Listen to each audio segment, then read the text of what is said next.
Chapter 243, Greedy Dragon Clan Ideological Education 3, Big Sister.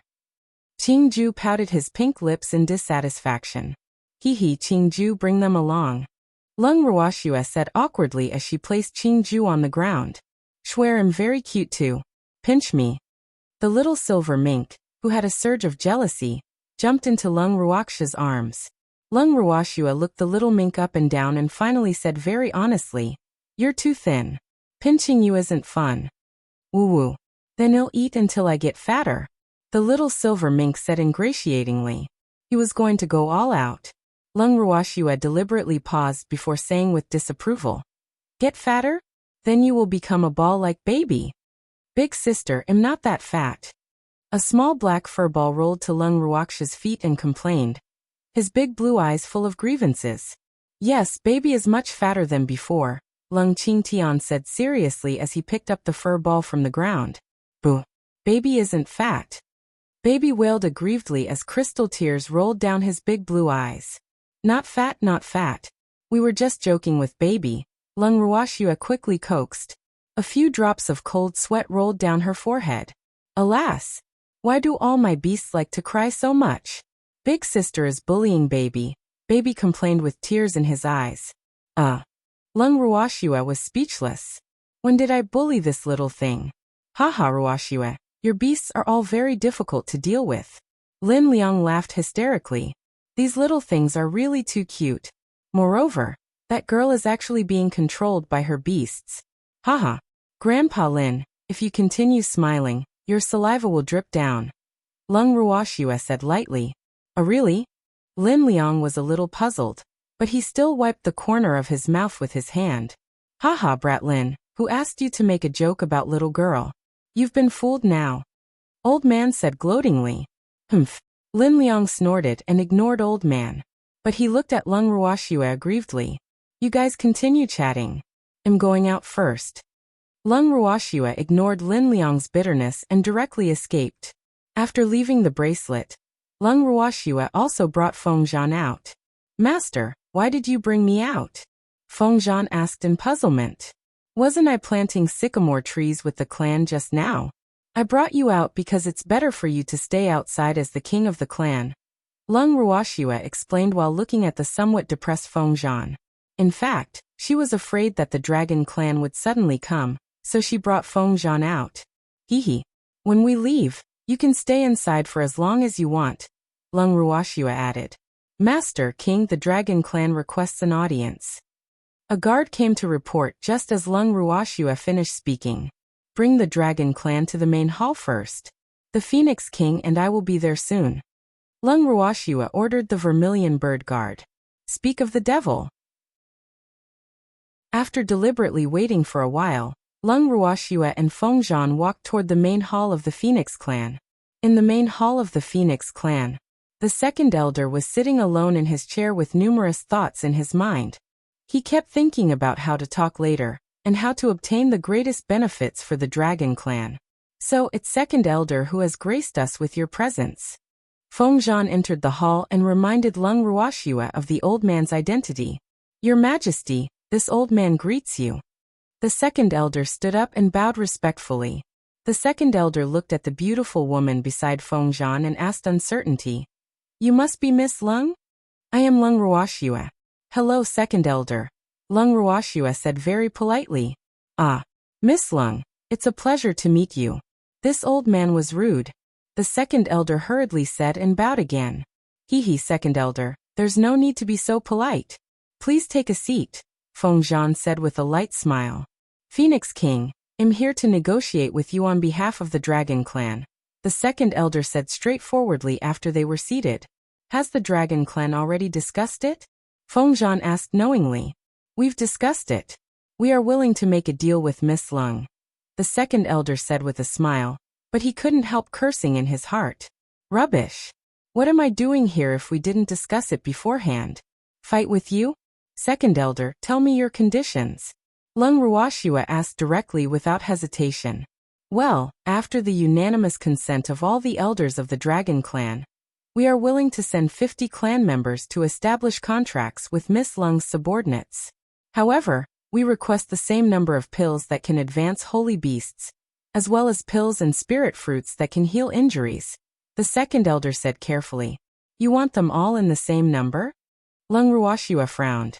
This dragon clan is really greedy. They actually want so many things. Yes. If Miss Lung didn't have what we needed, we wouldn't have agreed. After all, dragons don't contract with humans, the second elder explained, but he was a little nervous. He also knew that they wanted a little too much, but it was all negotiable. Except for the pills that can advance holy beasts, there are no problems with the rest, Lung Ruoxua said indifferently. The dragon clan is really good at scheming, using 50 clan members in exchange for 50 pills that can promote them to divine beasts, coupled with the dragons that would become my subordinate spirit beasts. The dragon clan would be equivalent to having an additional 100 divine beasts. After all, it was impossible for her to leave her subordinates contract beasts alone. The second elder gritted his teeth and said with a troubled expression, 30 pills will do then. We won't change the rest. Except for the pills for advancement, there are no problems with the rest, Lung Ruoxua repeated coldly. It wasn't so easy to take advantage of her. I have to go back and discuss this with His Majesty and the elders.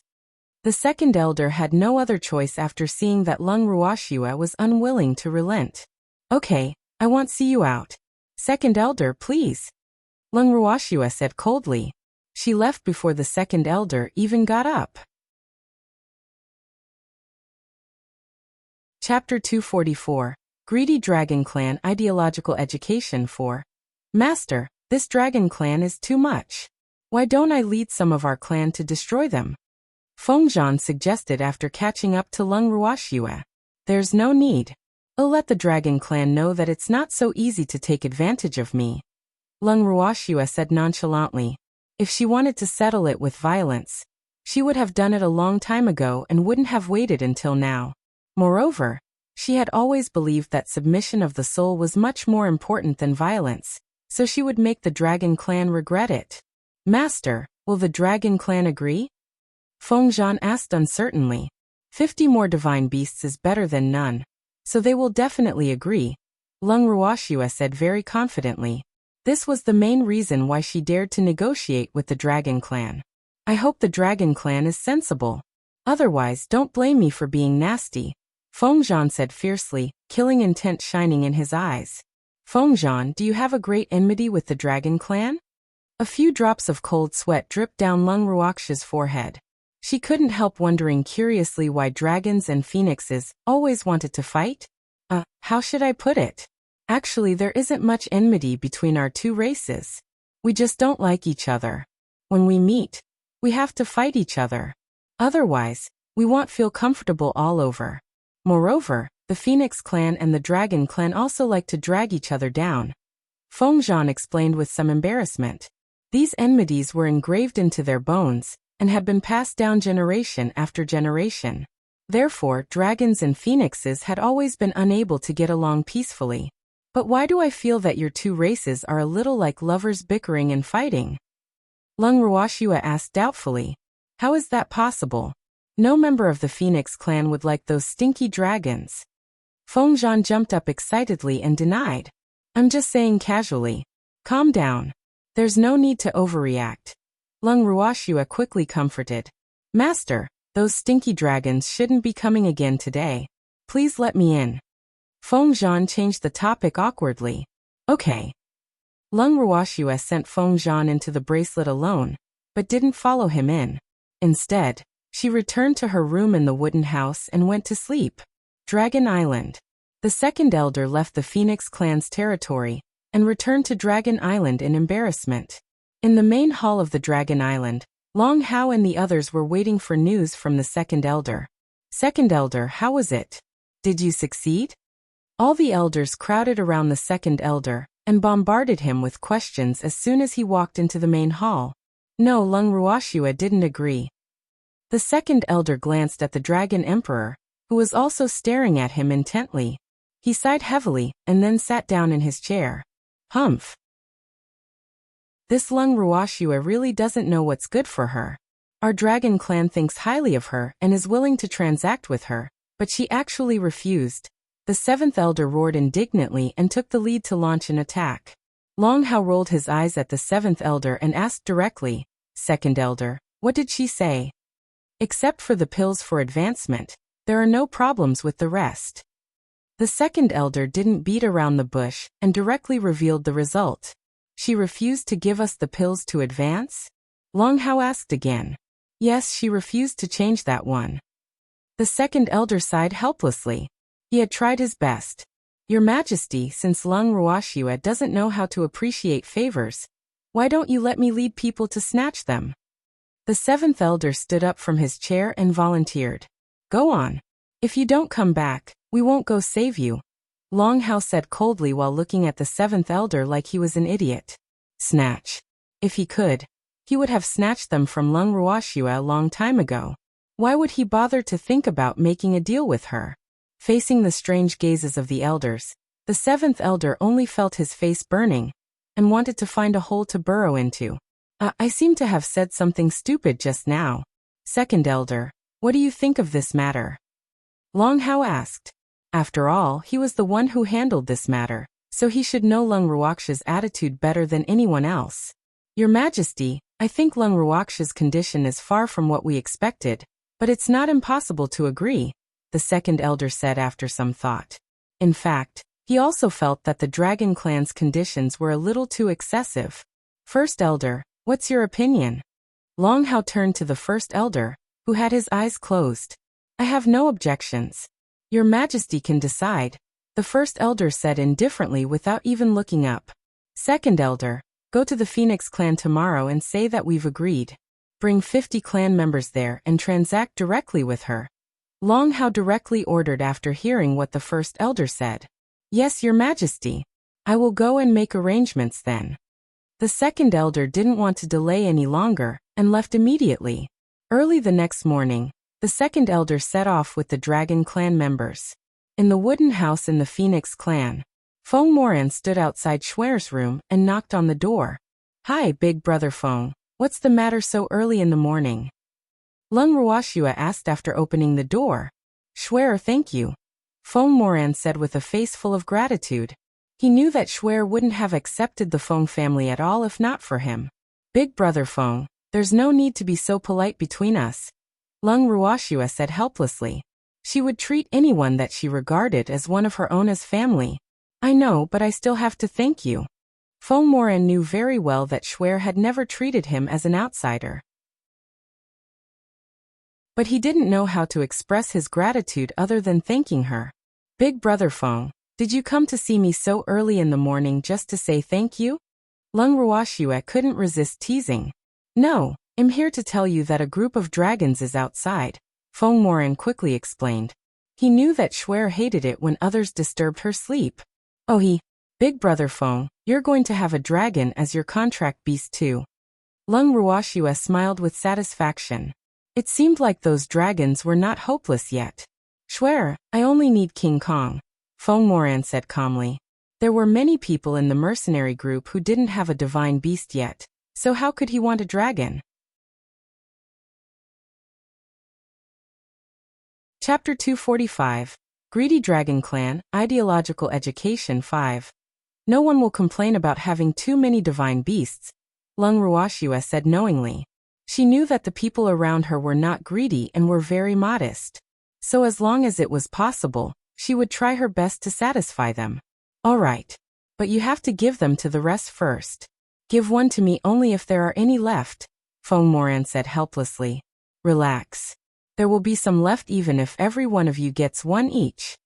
Lung Ruoxue left the wooden house alone and let Feng Zhan out. "Master," the Dragon Clan really agreed, Feng Zhan said in surprise as he approached the main hall of the Phoenix clan and saw the giant dragons descending at the entrance. He thought that those stubborn old dragons would have died before they agreed. The Dragon Clan won't suffer a loss if they exchange 50 dragons with ordinary aptitudes for the pills and spirit fruits, Lung Ruoxue said. Dragons were famous for their large appetites. Since they could exchange these dragons who had no contributions to the Dragon Clan for very useful pills and spirit fruits, they wouldn't have raised them for nothing. Why not do it? "Master, the aptitudes of these dragons are indeed not very good. Feng Zhan's dark red phoenix eyes gently glanced at these dragons a little angrily. Damn dragons, do they think my master is a garbage collector? They're actually using these trash dragons to trade. Even though he had guessed long ago that it was impossible for the dragons to use the geniuses of their clan to carry out the transaction, he didn't expect them to be so rotten. Dragons were mainly divided into purple dragons, golden dragons, silver dragons, red dragons, blue dragons, and black dragons. Among them, purple dragons had the highest status and the best aptitudes. The dragon emperors basically came from the purple dragons. Then came the golden dragons, silver dragons, and red dragons. Red dragons were also commonly known as fire dragons. Blue dragons and black dragons had the lowest status and the worst aptitudes. In addition, there would occasionally be mutated dragons such as ice dragons, blood dragons, and purple gold dragons. Purple gold dragons were the deserving kings of the dragons, and were born as dragon emperors. This time, the dragons were basically black and blue ones, and only 2 were fire dragons. Aptitude isn't important, Lung Ruoxue said indifferently. She had also looked at them just now. There were approximately 30 level 9 holy beasts, and the rest were only level 7 and 8 holy beasts. That's true. Feng Zhan nodded. With the help of his master, these dragons would absolutely become the pride of the dragon clan in the future. At the same time, those self-righteous dragons such as Long Hao would also regret it. When the 2 of them appeared in front of the dragons at the entrance of the hall lowered their heads and bowed to them in low self-esteem. Lung Ruoxue and Feng Zhan walked past the dragons and directly entered the main hall. Miss Lung, Phoenix King, my emperor has already agreed to your conditions. I have brought the dragons with me in order to express the sincerity of our dragon clan. The sitting second elder hurriedly stood up after seeing Lung Ruoxue and the Phoenix King approaching. Thank you for your trouble, second elder. These are the things you want. They are all in here. Lung Ruoxue took out a storage ring and handed it to the second elder. The second elder took the ring and examined it with his divine sense. Then he said, Thank you, Miss Lung. I will take my leave since the transaction is over. Second elder, take care. I won't be seeing you out, Lung Ruoxue said politely. After the second elder left, Lung Ruoxue and Feng Zhan came in front of the dragons again. Raise your heads, Lung Ruoxue shouted. She didn't care about the status of these dragons in the clan. Since they belonged to her now, she would not allow them to lose their confidence and be so listless. After hearing what Lung Ruoxue said, the dragons, who were lying on the ground with their heads lowered, looked up in fear. They looked at her with tears in their eyes in fear. This female master is so fierce. Since you all belong to me now, listen carefully. I don't need cowardly and weak trash. I can give you all a chance to help you become powerhouses above all dragons. But whether you have the resolve to become powerhouses or not is not something I can decide. Lung Ruoxue's face was full of black lines as she reprimanded them. These dragons are really extraordinarily useless. I want to become a powerhouse. Master, please help me, one of the fire dragons said softly. Although it was a fire dragon, its status in the clan was inferior to even the black and blue dragons because of its poor aptitude. Okay, I will give you opportunities as long as you want to become strong. Whether you can use them well or not will depend on you, Lung Ruoxue promised. She knew that it would be difficult to change the mindset of these dragons in a short period of time. But it was fine as long as there was a dragon willing to take the lead. Eat this. Lung Ruoxue directly took out a remolding pill and threw it into the fire dragon's open mouth. What did Master give me? The fire dragon was very curious, but, after a while, the fire dragon rolled on the ground in pain. Not long later, a lot of grayish-black impurities discharged from its body. Wow. It stinks. Feng Zhan covered his nose. They are really stinky dragons. I really don't know what they eat every day. Woohoo, my main hall. He suddenly remembered that he was near the main hall. Master. Feng Zhan looked at Lung Ruoxue aggrievedly. His main hall was ruined by this stinky dragon. Ooh. We're leaving soon. Lung Ruoxue glanced at Feng Zhan and reminded him. That's true. Fengzhan thought about it, and reckoned that they wouldn't return again in the future. Master. The fire dragon had completed its remolding, and was kneeling respectfully in front of Leng Ruoxue. How do you feel? Leng Ruoxue asked. Very good. The fire dragon said gratefully and stretched its body. After eating the pill given by their master, it could clearly feel that the speed it absorbed spiritual power had increased significantly, albeit it was very painful at first. Fengzhan, go find my brother, Leng Ruoxue said to Fengzhan beside her and sent him directly back into the bracelet. Master got him. Fengzhan sent a voice transmission to Leng Ruoxue after a while. With a thought, the two of them appeared in front of the dragons. Shuer, why are you looking for me? Leng Ruhan asked with a puzzled expression as soon as he emerged. Big brother, contract with it first. Leng Ruoxue pointed at the fire dragon.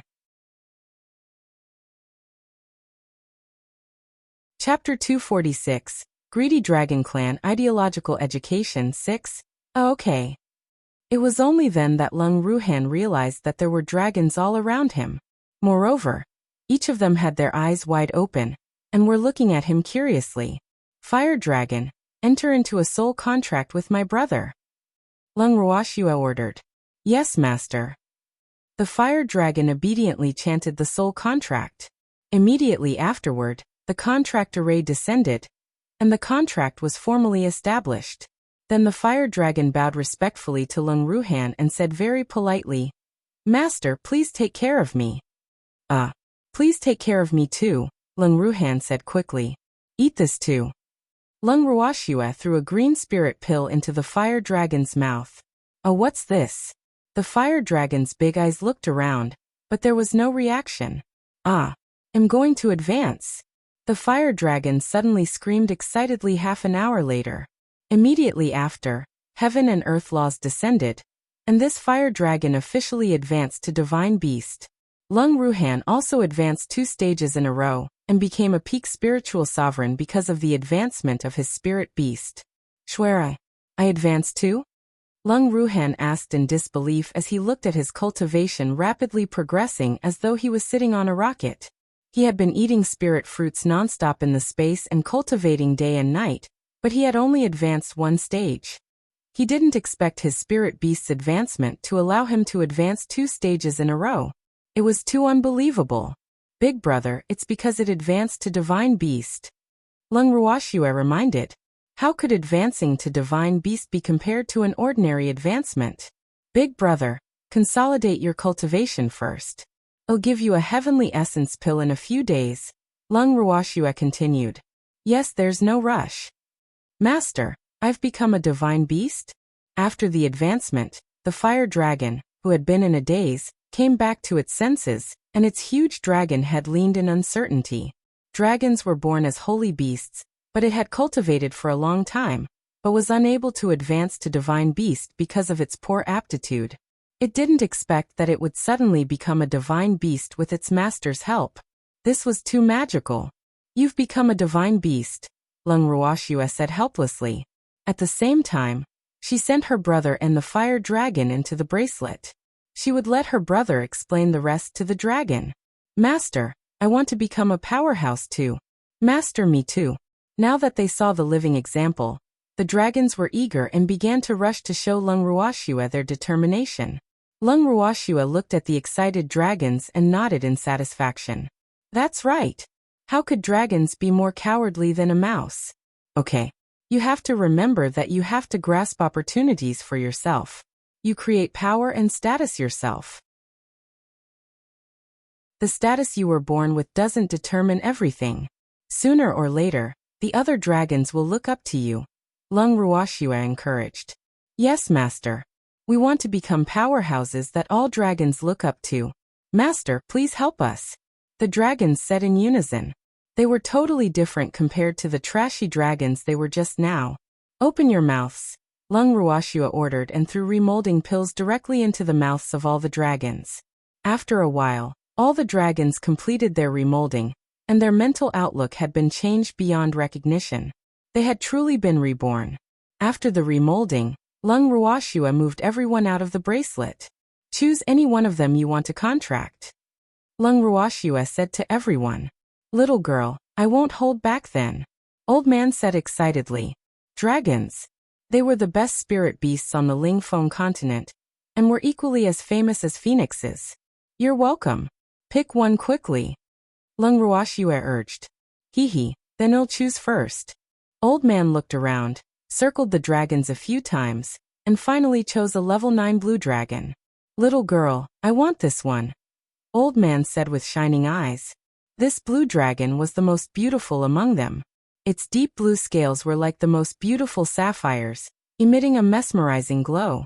And its big watery eyes were looking at its new master shyly. Lung Qingtian also took a long time to pick before finally choosing a black dragon, who was also a level 9 holy beast. The black dragon was tall and mighty, and its pitch-black scales glittered in the sunlight. Schwer, Grandpa wants this one. Lung Qingtian looked at his beast with satisfaction, his love evident. Lin Liang also chose a black dragon. After picking it, he took the initiative to give up his spot, and found a corner to cultivate their feelings. Patriarch Feng, First Elder, why don't you choose? Lung Ruoxue asked in puzzlement. She could understand why the mercenary group didn't move. After all, her grandfather and the others were both seniors and powerhouses, so they should choose first. But these two old men didn't move at all. Oh, we have a share too? The First Elder asked. Everyone has a share. Lung Ruoxue said helplessly. She really didn't know what these two old men were thinking. Then I want this one. The First Elder hurriedly pointed at the blue dragon he had been eyeing since long ago. In fact, as much as he wanted a dragon, he knew he had joined later, so he didn't pick one. But he had chosen one long ago, and he had been thinking of asking for it from the girl when he had made some contributions in the future. Feng Jing pretty much had the same idea. I want this one then. Feng Jing pointed at a black dragon unabashedly. Lin Yuan, go and choose as well. Lung Ruoxue said to the mercenaries who had been watching eagerly. After hearing what Lung Ruoxue said, everyone went forward and chose a dragon they liked without caring about the level of the dragon. Lung Ruoxue was speechless as she looked at the remaining dragons. 38 were chosen out of the 50 dragons, and 8 of the remaining 12 were actually level 9 holy beasts. Master, what should we do? The other fire dragon, who wasn't picked, asked gloomily. Boo. Am I so unpopular? No one wanted me.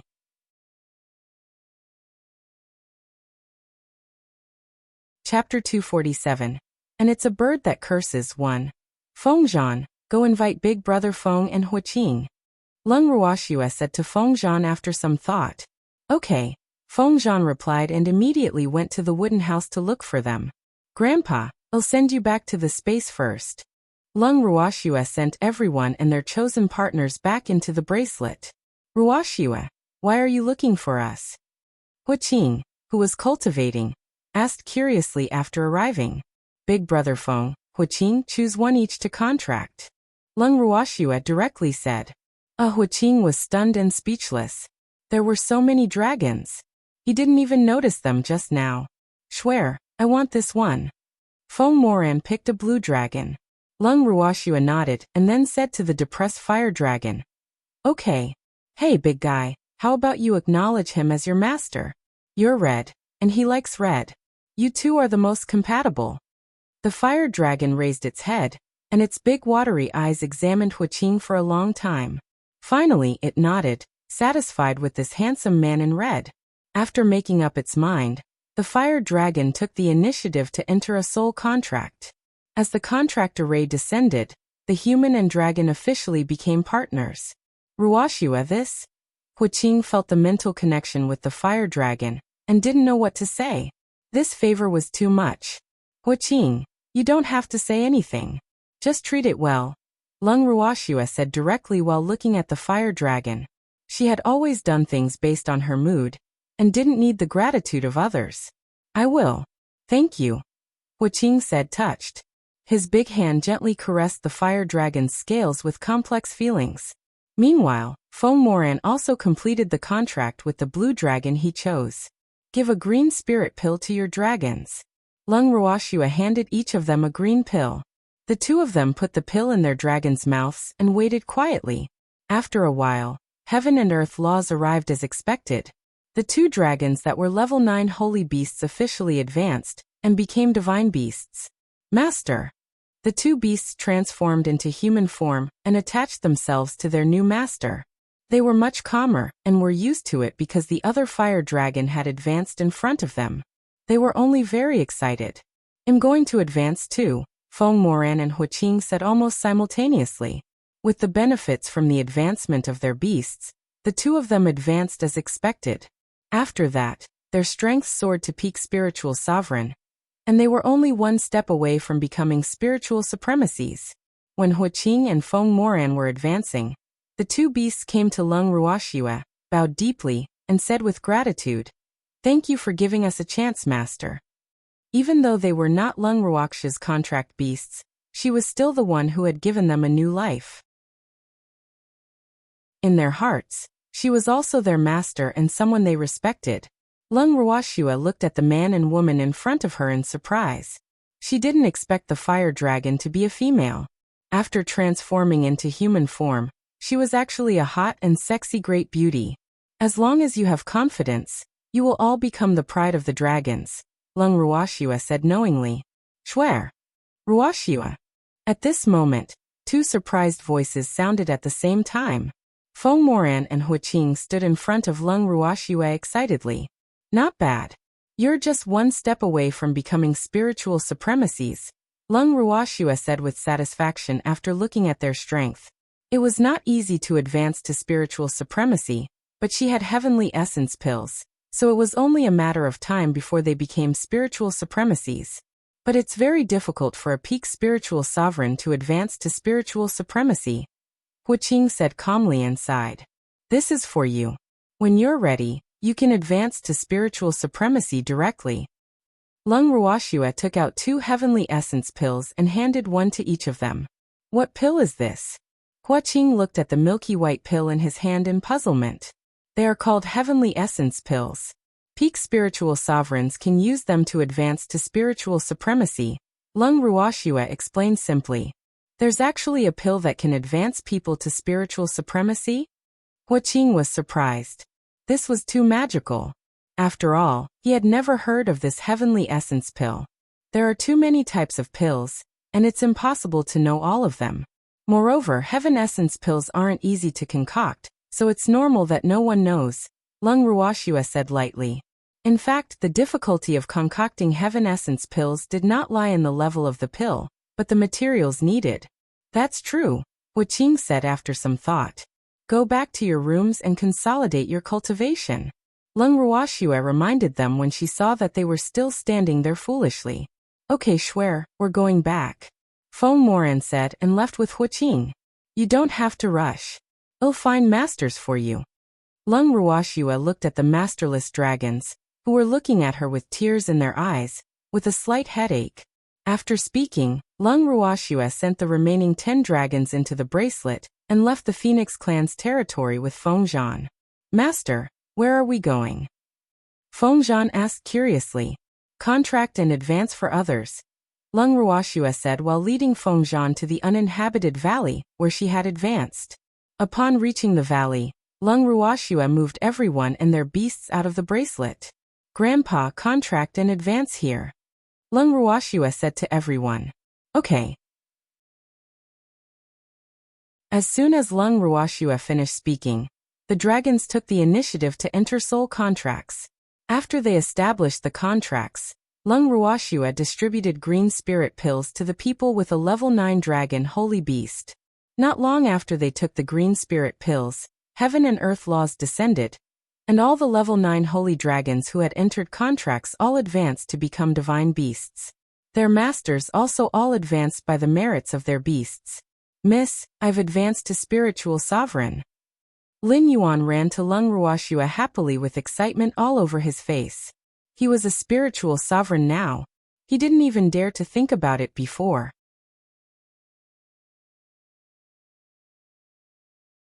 Chapter 248. And it's a bird that curses too. Miss, we are also spiritual sovereigns.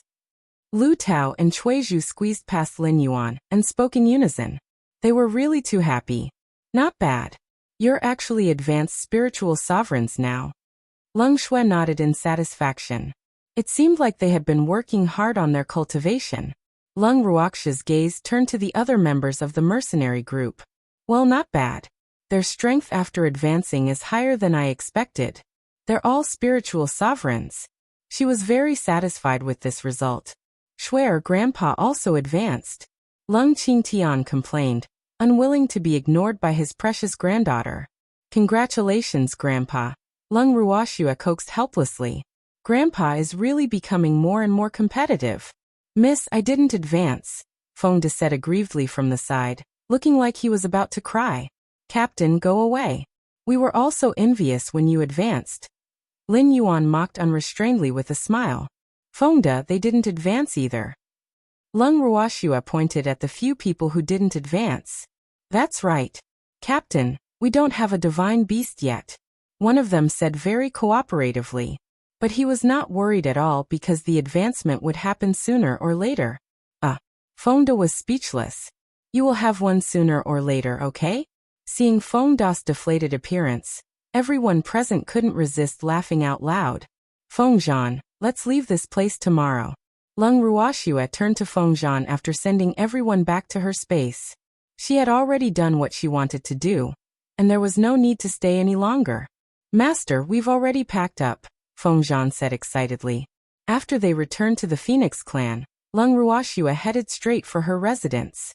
After returning to the wooden house, Leng Ruoxia went to her room to catch up on her sleep. When she woke up, she went directly to Feng Moran and Huqing to inform them that they were leaving tomorrow. As for the elusive Mu Li, she searched for him several times but couldn't find him. Little Mink, where did Mu Li go? Do you know? In her room, Leng Ruoxia moved the silver mink out of the space and hugged him in her arms. Shui'er, don't worry about him. He won't be lost, the little silver mink said nonchalantly. Okay. But we're leaving tomorrow, Leng Ruoxia said to the little mink. Okay. The little silver mink nodded his fluffy head to show that he knew. Shui'er, where are we going after we leave? The little silver mink looked up at Leng Ruoxia with his blue eyes curiously. I don't know. Leng Ruoxia really hadn't thought about where she should go after leaving. But she should find those spiritual deities to settle the score first. She didn't know what had become of the Lingfeng continent as well. Aren't we going home? The little silver mink asked. Not yet. She hadn't even taken her revenge, and it wasn't safe to go home now. Oh, it seems like Shui'er is planning to seek revenge directly. The silver mink pondered. With Shui'er's current strength, it should be easy to deal with those spiritual deities. So he wasn't worried at all. The next morning, Leng Ruoxia moved her grandfather and the others out of the bracelet, and asked them to leave the Phoenix clan's territory together with Huqing. She and Feng Zhan then helped the other members of the Phoenix clan move. At the entrance to Grief Remedy Forest, Grandpa Leng, why isn't Ruoxia here yet? Huqing couldn't help asking worriedly. It had been so long. What important matter did Ruoxia have? Don't be hasty. Wait a while more, Leng Qingtian said helplessly. Even though he, her grandfather, wasn't anxious, this kid was anxious for her. Huqing, it hasn't been long. Don't worry, Feng Moran comforted. Of course he knew where Shui'er had gone, but he couldn't tell Huqing. After waiting for another 2 hours, Leng Ruoxia's figure appeared on the sea. Ruoxia is here. Lin Liang was the first to spot her. They saw Leng Ruoxia carrying the little silver mink, and on her shoulder stood a small and exquisite fire phoenix. She was lying leisurely on the broad back of a black eagle. Little girl, you sure know how to enjoy life. Old man teased her as soon as Quill landed. Old man, you enjoy it more than I do. Leng Ruoxia glanced at the old man lightly. Let's go. Leng Qingtian interrupted them. After hearing what Leng Qingtian said, everyone took out their dragons together, jumped onto their respective dragons' back, and flew directly over Grief Remedy Forest. Flying away from this lousy place feels really good. Lin Liang sighed with emotion. When they first came, they wouldn't have dared to fly even if they had divine beasts. Yes, except for phoenixes and dragons, other divine beasts are nothing to those poisonous creatures. They are classic examples of bullying the weak and fearing the strong. Old man echoed. Master, most of those poisonous creatures don't have any intelligence, so their behavior is just instinct. Dragons and phoenixes are among the top existences of the beast races, so they are afraid. Old Man's dragon explained. Old Man nodded and turned his head to ask, "Oh right, little girl, where are we going?" "Grandpa, what do you think?" Lung Ruoxua asked her grandfather directly. "Let's go to the nearest city and understand the situation of the entire continent first," Lung Qingtian said after some thought. "Okay, let's go," Lung Ruoxua ordered, and the 7 dragons and 1 black eagle brought them to the nearest city. "Wait," Lung Qingtian suddenly said. "What's the matter, Grandpa?" Lung Ruoxua was puzzled. Why did Grandpa suddenly ask us to stop? "Swear, there seems to be fighting over there." Lung Qingtian frowned and pricked up his ears to listen carefully. "Let's go take a look," Lung Ruoxua said, but she was thinking, why is Grandpa meddling in other people's affairs? This isn't his style. They only realized it was someone they knew when they rushed to the location of the fight.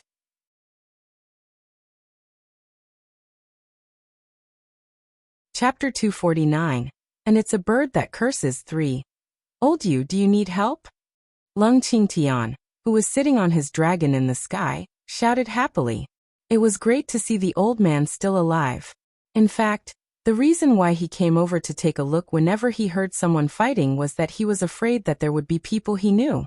Lung Ruoxua looked at the 2 sides of the battle and said in surprise, "Huh, they actually gathered together." Fighting on the ground.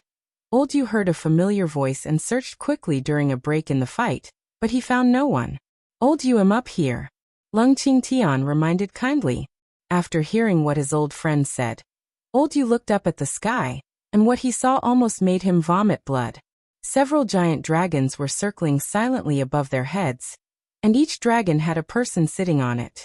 Most of them were people he knew, but they actually watched them fight the enemies without any intention of helping. "You old things, quickly come down and help," Old Yu roared angrily. At this moment, more and more people discovered them.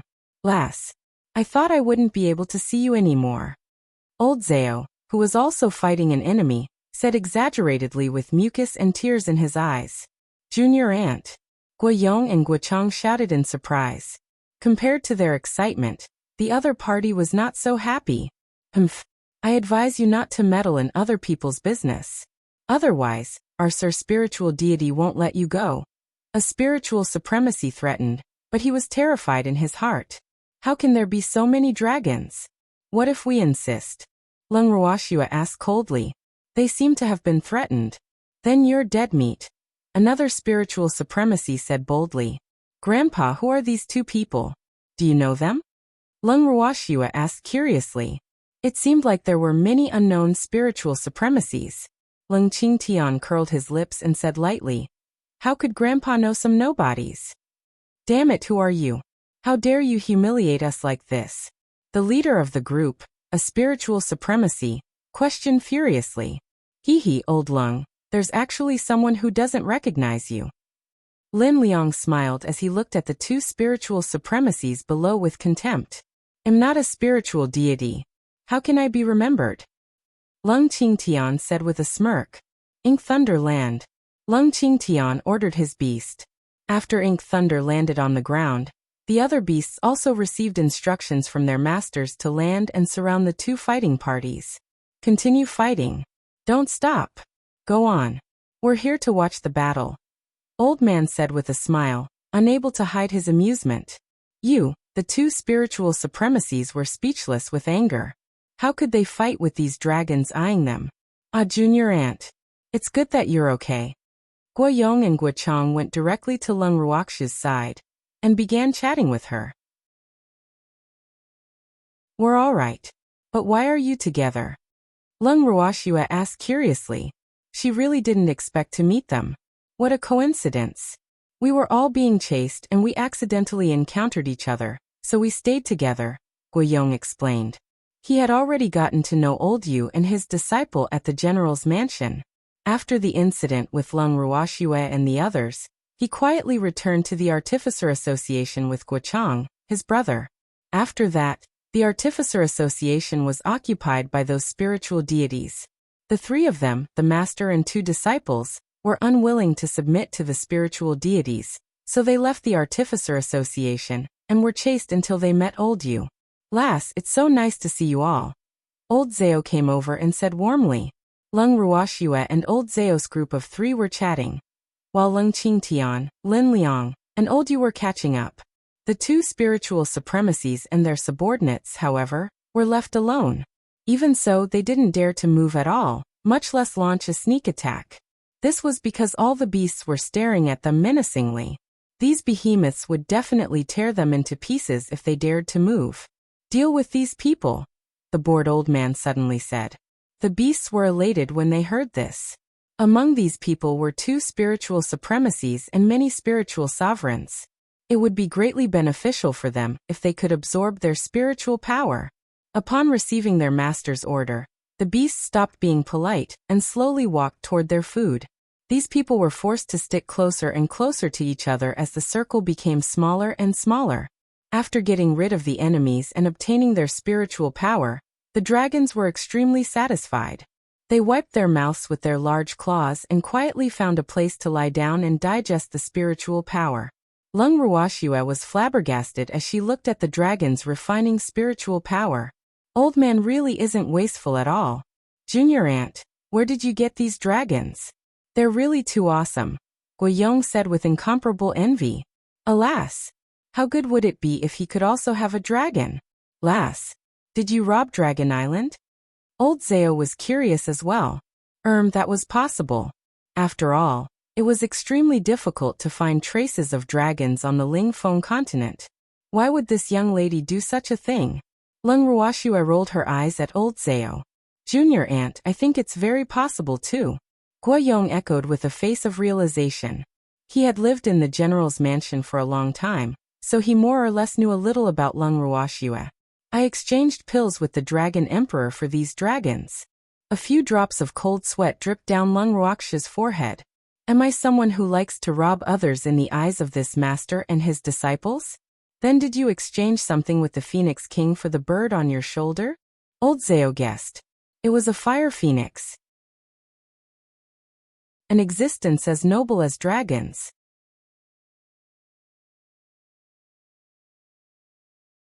Chapter 250, and it's a bird that curses for. Master, is there anything special about this bird? Guiyong asked, a little puzzled. He wasn't very knowledgeable about spirit beasts.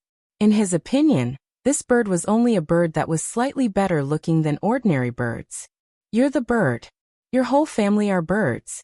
The transformed Feng Zhan roared. He hated being compared to birds the most. And it's a bird that curses. Guiyong muttered to himself. Haha. Lung Ruoxue couldn't resist laughing happily. Guiyong is really too funny. Why didn't I notice it before? Master. Feng Zhan looked at Lung Ruoxue aggrievedly, his dark red phoenix eyes brimming with tears. He doesn't know you. Lung Ruoxue comforted. If Feng Zhan hadn't changed his appearance, Guiyong might not be so blind. Disciple. That's a fire phoenix. Old Zhao wiped the cold sweat off his forehead and explained helplessly. His two disciples were only good at refining artifacts, but they weren't as good when it came to other things. Oh sorry. I've never seen a phoenix before. Guiyong scratched his head, his face red with embarrassment. But you are really much better looking than ordinary birds, Guiyong added. After hearing what Guiyong said, Feng Zhan was completely enraged. Damn it! I told you I'm not a bird. How dare you compare me to a bird? With this thought, Feng Zhan directly flew to Guiyong and pecked his head with his sharp little mouth. Ah, it hurts. Junior Aunt, your bird has gone crazy. Guiyong covered his head as he dodged around while shouting nonstop. Suddenly, everyone saw a little phoenix covered in flames and glowing colorfully chasing a middle-aged man. Haha. Haha. Seeing this scene, everyone laughed happily. Let him go. Lung Ruoxue looked at Guiyong, who was running around everywhere, and pleaded on his behalf very kindly. Alas, he should know now what the saying a loose tongue causes trouble meant. Junior Aunt, it's so fierce. Guiyong complained with tears in his eyes and a wronged expression on his face, as he looked at the arrogant little fire phoenix with some fear. It's your fault for not knowing how to speak. Lung Ruoxua glanced at Guiyong, but she didn't pity him at all. Junior aunt, you're so biased. Guiyong complained. Haha, alright. Stop messing around. Let's talk about your future plans. Lung Qingtian stepped forward to smooth things over. But the smile on his lips showed his good mood. Old Lung, what are your plans? Old Yu asked directly. We have to understand the situation of the entire continent before we can make plans, Lung Qingtian said honestly. They had been staying in the phoenix nest for a while, so they weren't aware of the current situation on the continent. The continent is in a mess now. Basically, all the forces have been occupied by a few spiritual deities. Moreover, many families have submitted to them, and even some of the major associations have surrendered, Old Zhao explained. Initially, all the professional associations were independent and had extraordinary statuses, but there were still black sheep. Alas, are all the spiritual deities together? Lung Ruoxua asked. No, they're all scattered. Each spiritual deity occupies an area of the continent, Old Zhao explained. Hey, do you really have to stand here and chat? My disciple is still injured. Old Yu couldn't help interrupting. Dongfang Yin is injured? Where is he? Lung Ruoxua asked in bewilderment. She didn't seem to have seen any trace of Dongfang Yin. We hid him in a relatively safe place. Old Yu sighed, his face full of concern. The four of them had run here to lure the pursuers away, so it could be said that they had been determined to die. Then let's go to Dongfang Yin, and then find a place to plan in detail, Lung Ruoxua said after some thought. Good. Let's go quickly. Old Yu urged. He was very worried about his disciples' injuries. After Old Yu and the other three got on Lung Qingshan's dragon, everyone flew toward Dongfang Yin's hiding place. This dragon is really good. It flies fast and steady. Old Zhao couldn't stop drooling with envy along the way. It's all right, Lung Qingtian said calmly, but he was overjoyed. Hee, this is a dragon. How could it not be good? Old Zhao turned around and asked curiously. Lass, why didn't you get a dragon to play with? I have Quill and a fire phoenix. Lung Ruoxua's pink lips parted slightly to say indifferently. In fact, the main reason was that she thought dragons were too ugly. Moreover, dragon scales were hard, so how could it be as comfortable as sitting on Quill's feathers? As for the fire phoenix, he was too conspicuous, so he was really not suitable to be a mount. That's true. Old Zhao nodded in agreement. Alas, the spirit beasts this lass possesses are really too enviable. After flying for about 15 minutes, they arrived at a slightly shabby commoner house. This is the place. Old Yu pointed at the residence. Lung Qingtian turned his head and said to Lung Ruoxua. Swear, Old Yu and I will go in. You all wait here. Okay. Grandpa, take this. Perhaps Dongfang Yin will need it. Lung Ruoxua took out a bottle of pills from her bracelet and handed it to Lung Qingtian. Swear, you are so thoughtful, Lung Qingtian praised. He would have forgotten about this if his granddaughter hadn't mentioned it. Lung Qingtian and Old Yu entered the residence to fetch Dongfang Yin while Lung Ruoxua and the others waited outside. Soon, the fluctuations of advancement emerged from inside.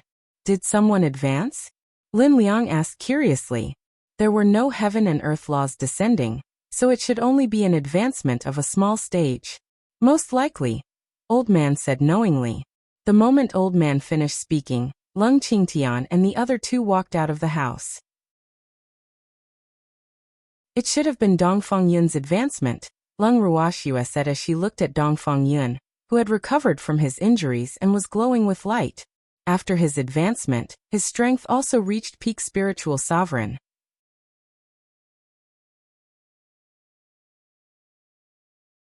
Chapter 251. Cleansing Operation 1. Ruoxua, long time no see. Dongfang Yun said directly to Lung Ruoxua after he appeared in front of everyone. Lung Ruoxua just smiled and didn't answer. But she couldn't help grumbling in her heart. It hasn't been that long, all right. Lass. Thank you for the pill. Old Yu said gratefully. He originally thought that his disciple's strength would regress even if his injuries were all healed. But he didn't expect his strength to rise instead, making him super happy. Grandpa Yu is Grandpa's friend, so you don't have to be so polite, Lung Ruoxua said politely.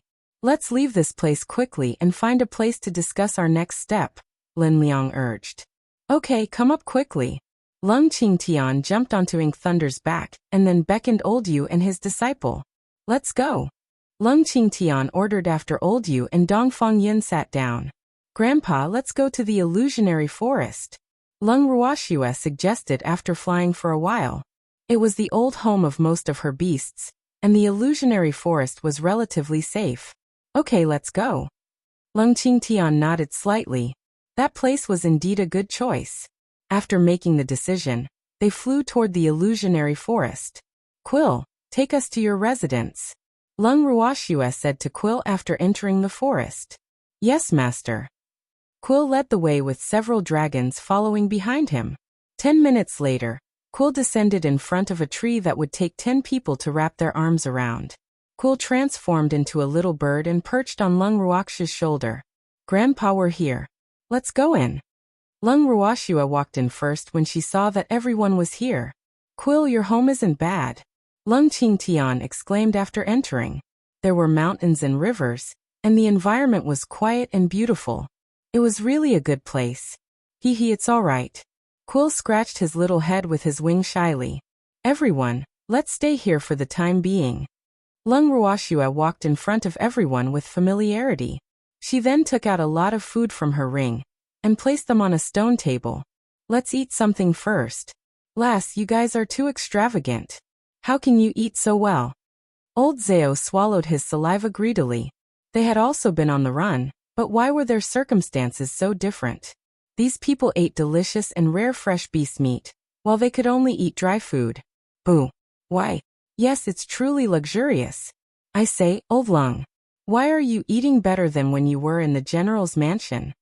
Old Yu asked in puzzlement, his face full of question marks. Lung Qingtian stammered. He really didn't know what to say. Should he tell them that they were leading better lives than an emperor? That would be a huge blow to them. He wouldn't do such a thing. Haha, abusing our stomachs is the last thing we should do on the run. Old man said. Yes, that's right, Lung Qingtian and the others nodded in agreement. Lass, I'm homeless, so I'll follow you from now on. Old Zhao said pitifully with a bitter face. Junior aunt, me too. Guoyong and Guochang said in unison, and their faces clearly said, Junior aunt, you can't leave us alone. Lung Ruoxue's forehead was full of black lines. Are these fellows planning to rely on me? But she knew very well that these people didn't have any ill intentions toward her. Moreover, they might even be her helpers in the future. It's not impossible to follow me, but I want absolute loyalty, and betrayal is forbidden. Lung Ruoxue said after some thought. Junior aunt, we are more loyal than little dogs. Guoyong and Guochang quickly tried to suck up to her, their faces full of fawning expressions.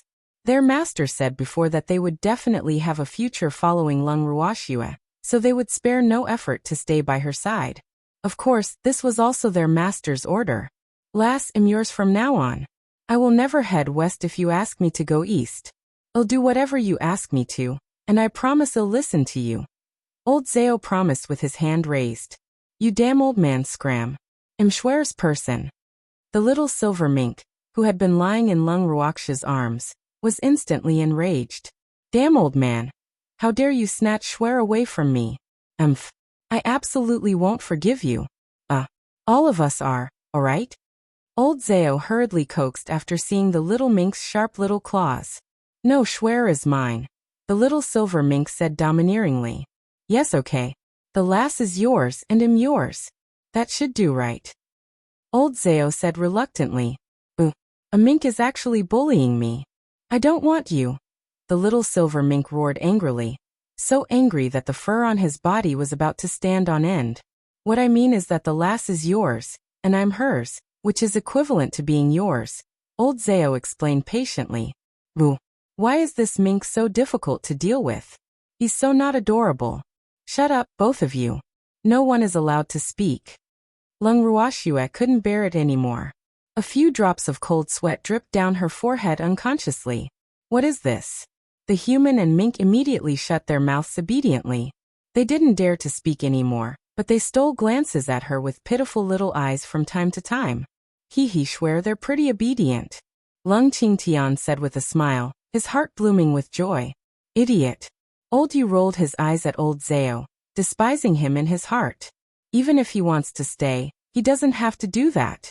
We don't even need to say anything and can just express it with our actions. Stop standing there. Come here to prepare the food instead. Otherwise, we won't have anything to eat later, said Lin Liang, who was cleaning up the ingredients with Dongfang Yun. Sigh, the group is getting livelier by the day.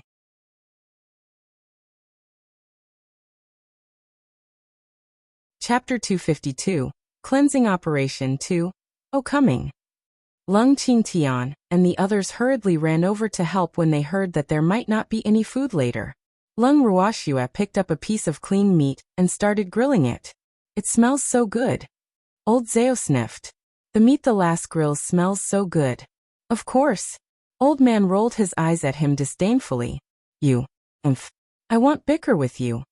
Old Zhao said magnanimously and turned to focus on gathering the ingredients. Lung Ruoxua pondered as she watched the two old men bicker. They're about the same age, so they should know each other, right? But their relationship seems a little strange. At least, this was what she felt. The meal quickly ended amid commotion. After eating and drinking to their heart's content, everyone sat together and began discussing.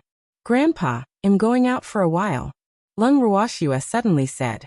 She needed to confirm the exact location of the spiritual deities before she could arrange what to do next. I'll go with you, Dongfang Yun said. Okay. Then Lung Ruoxua and Dongfang Yun each took an appearance-changing pill and left the illusionary forest. On the streets of Phoenix City, an ordinary-looking man and woman in their early 20s appeared.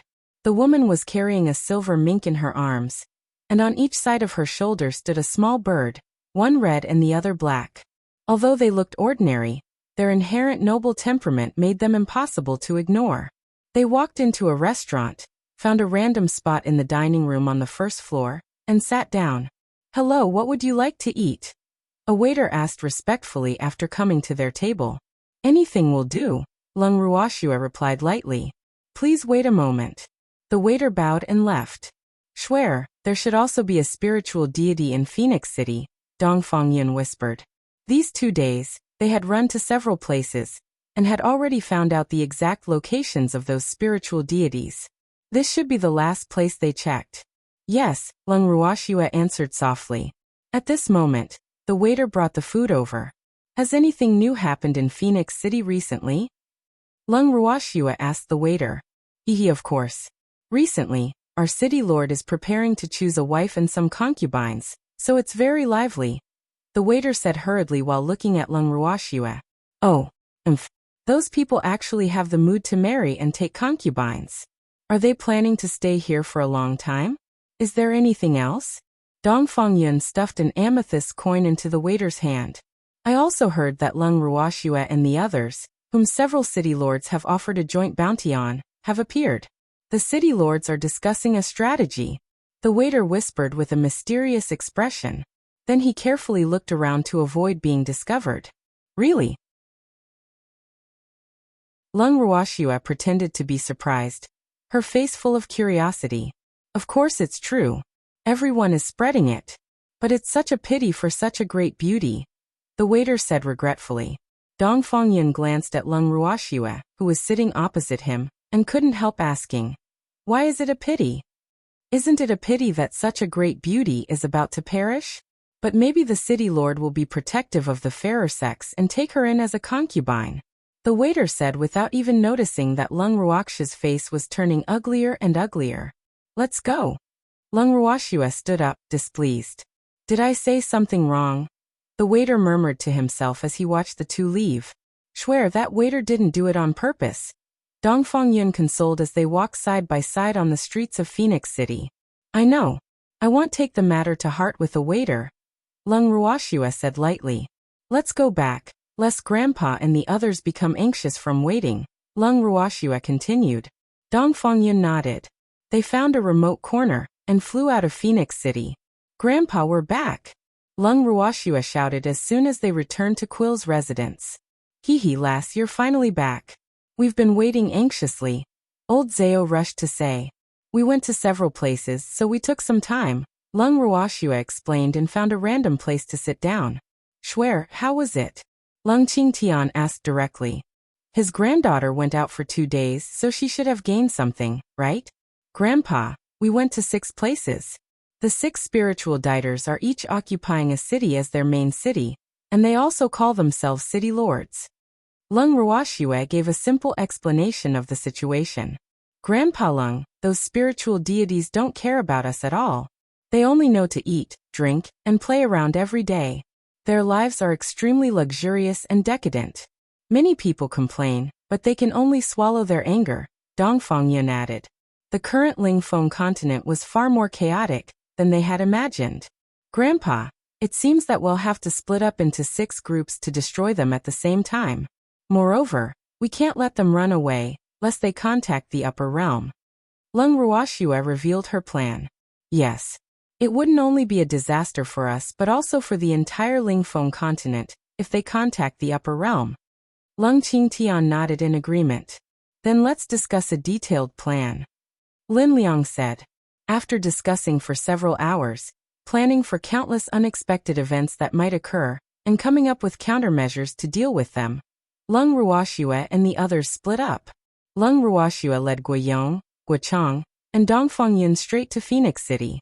Outside the gates of Phoenix City, Junior Aunt, shall we go directly to the city lord's mansion? Guiyong asked curiously. No, go and destroy those small fries. I'll go to the city lord's mansion by myself, Lung Ruoxue said and released a few fire phoenixes. Big sister, please go with them, Lung Ruoxue said to the transformed Fenglinger.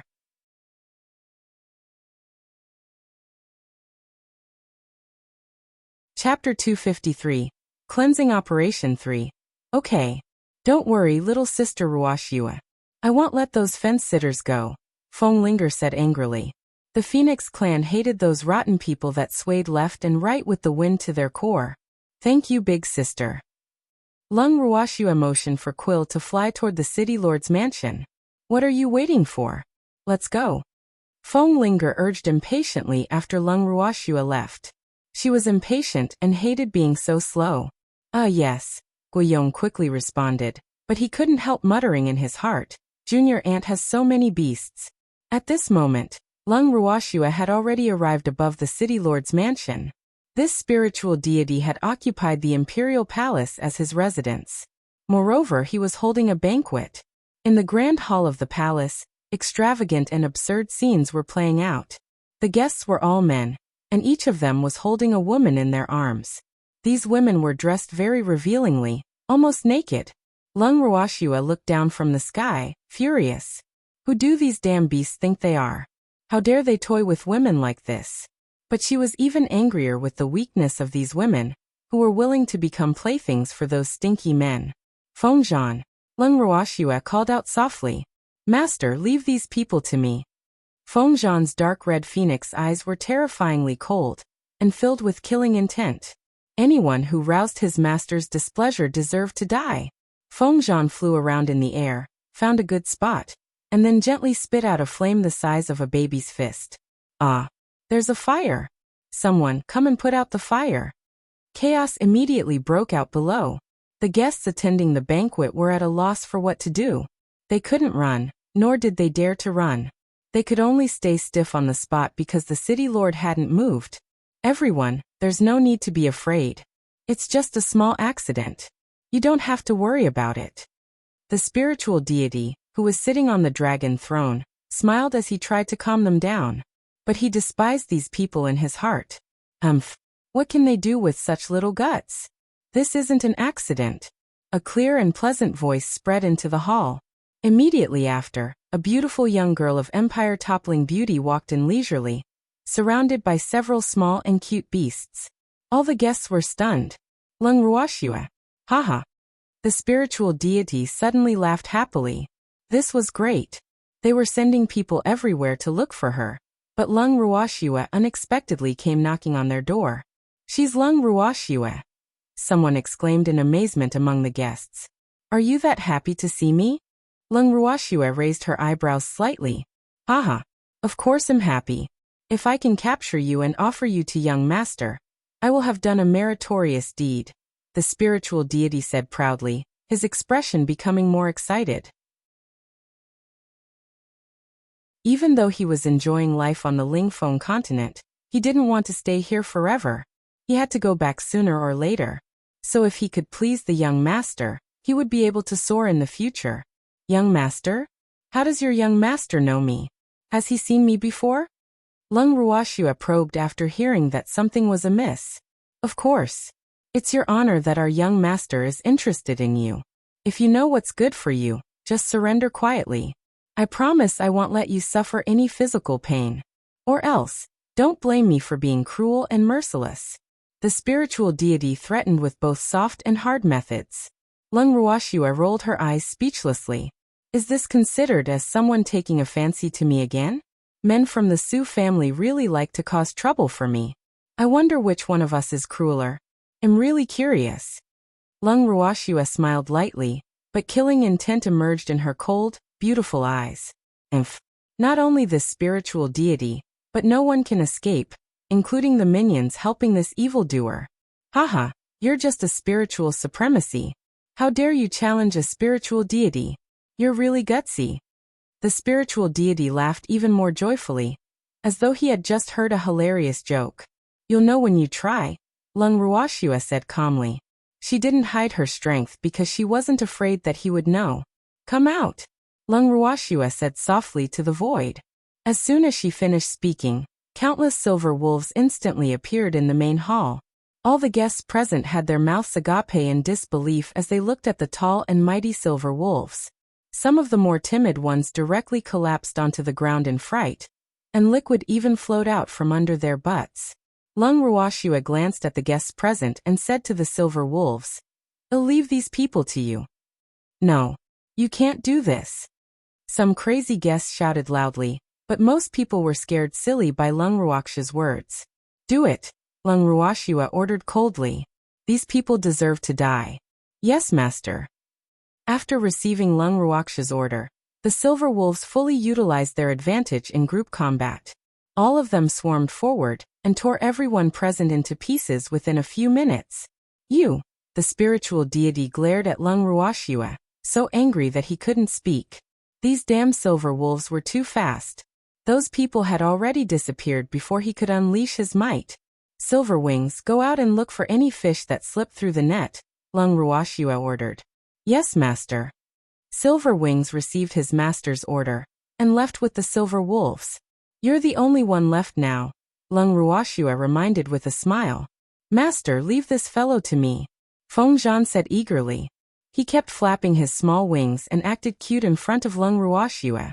Master, I haven't exercised in a long time as well, Quill said aggrievedly while looking directly at Lung Ruoxue. Boo. I want to fight too. Beloved master, your darling's nails have grown long. The little purple fox acted coquettishly and rubbed against Lung Ruoxue's calf. What he implied was that they should be ground. I'll help you cut them when I have time, Lung Ruoxue said helplessly with a few black lines on her forehead. It's just a fight. What kind of reasons are these?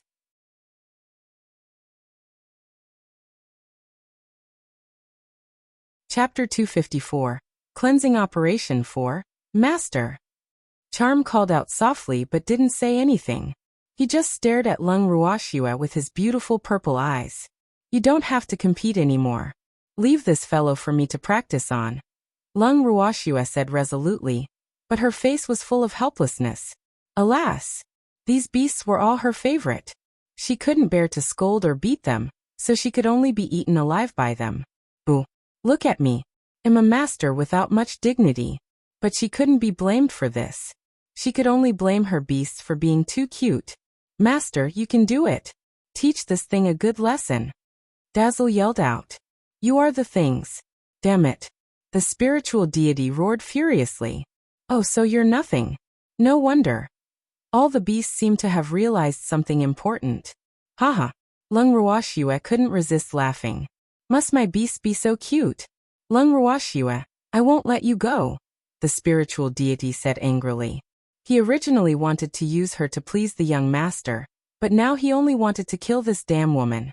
Lung Ruoxua nodded understandingly and said very seriously, I won't let you go either. Aha! The spiritual deity took out a long saber and slashed at Lung Ruoxua without hesitation. How ungentlemanly! Lung Ruoxua mocked calmly. She dodged the saber's attack agilely and released Feather of the Fire Phoenix at the same time. Lung Ruoxua, is that your spiritual power? The spiritual deity said disdainfully when he saw the feather that was not even as thick as his finger. This is enough to deal with you. Lung Ruoxua said lightly, obviously looking down on him. I will make you regret it. The spiritual deity dodged the feather's attack and slashed with his saber again. The saber beam contained countless cold and sinister killing intents, and the water attribute spiritual power contained in it was so intense that it almost froze into ice. But in the blink of an eye, he was stunned. How is this possible? That little feather actually multiplied? There was only one feather, but there were countless feathers now that he attacked. Suddenly, the entire hall was full of small, fiery red, and dazzling feathers. The feathers gathered slowly together to form a sphere, and the sphere slowly floated forward, as though it was taking a stroll. Float, float. After floating to the spiritual deity's side, it surrounded him. At the same time, the saber beam from the spiritual deity reached Lung Ruoxua. Lung Ruoxua gently raised her hand, and a stream of fiery red spiritual power built a wall for her, blocking the saber beam outside. Aha! Suddenly, there was a miserable scream in the main hall. Surrounded by feathers, the spiritual deity rolled on the ground. Before long, his voice became weaker and weaker until there was no more sound. Lung Ruoxua glanced at the spiritual deity, who had been burned to ashes. After confirming that this fellow was dead, she said to her beast, Let's go. After sending all the silver wolves into her space, Lung Ruoxua left the palace with a group of beasts. Not far from the palace, Lung Ruoxua ran into Dongfang Yin and the others, who came looking for her. Junior Aunt, why is the palace on fire? Guo Yong couldn't help asking curiously when he saw the flames shooting into the sky. I don't think there's anyone left to put out the fire in the palace. Lung Ruoxua explained after some thought. Feng Zhan started the fire, but all the servants in the palace were scared away after they entered, so no one put out the fire. Oh, Junior Aunt, where are we going now? Let's go back to the general's mansion to take a look, Lung Ruoxua said. She had left for so long, but she didn't know what her home had become due to those people. Okay. After deciding their destination, Lung Ruoxua and the others walked toward the general's mansion. Upon reaching the general's mansion, Lung Ruoxua pushed open the gates and walked in. At this time, apart from the house still being intact, the other decorations, furnishings, and so on were all lost and destroyed. It was a tragic sight. Lung Ruoxua let the beasts out again, and asked them to help clean up. After cleaning for 2 days, Lung Ruoxua refined the original decorations and furnishings according to her memory, and the entire general's mansion returned to its original appearance. Grandpa should be happy to see this, right? I wonder how they're doing? Lung Ruoxua said to her brother beside her, while standing in the garden of the general's mansion. She had secretly let her brother and the others out when no one was around. They should be back in 2 days, Lung Ruhan guessed. Schwer had already sent Quill to inform them, so some people should be on their way back.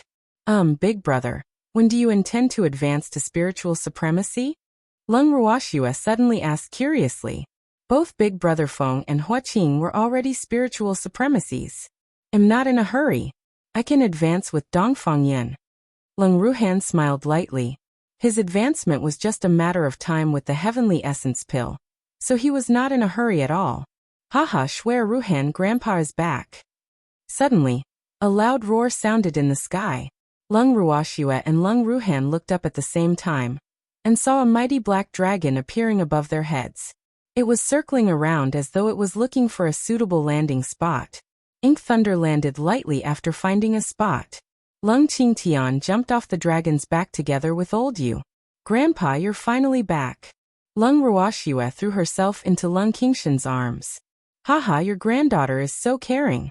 That stinky brat never lets me hug him, Old Yu said with envy. Of course. Lung Qingtian rolled his eyes at his friend proudly. Grandpa, do you have something against me? Lung Ruhan complained, his face full of grievances.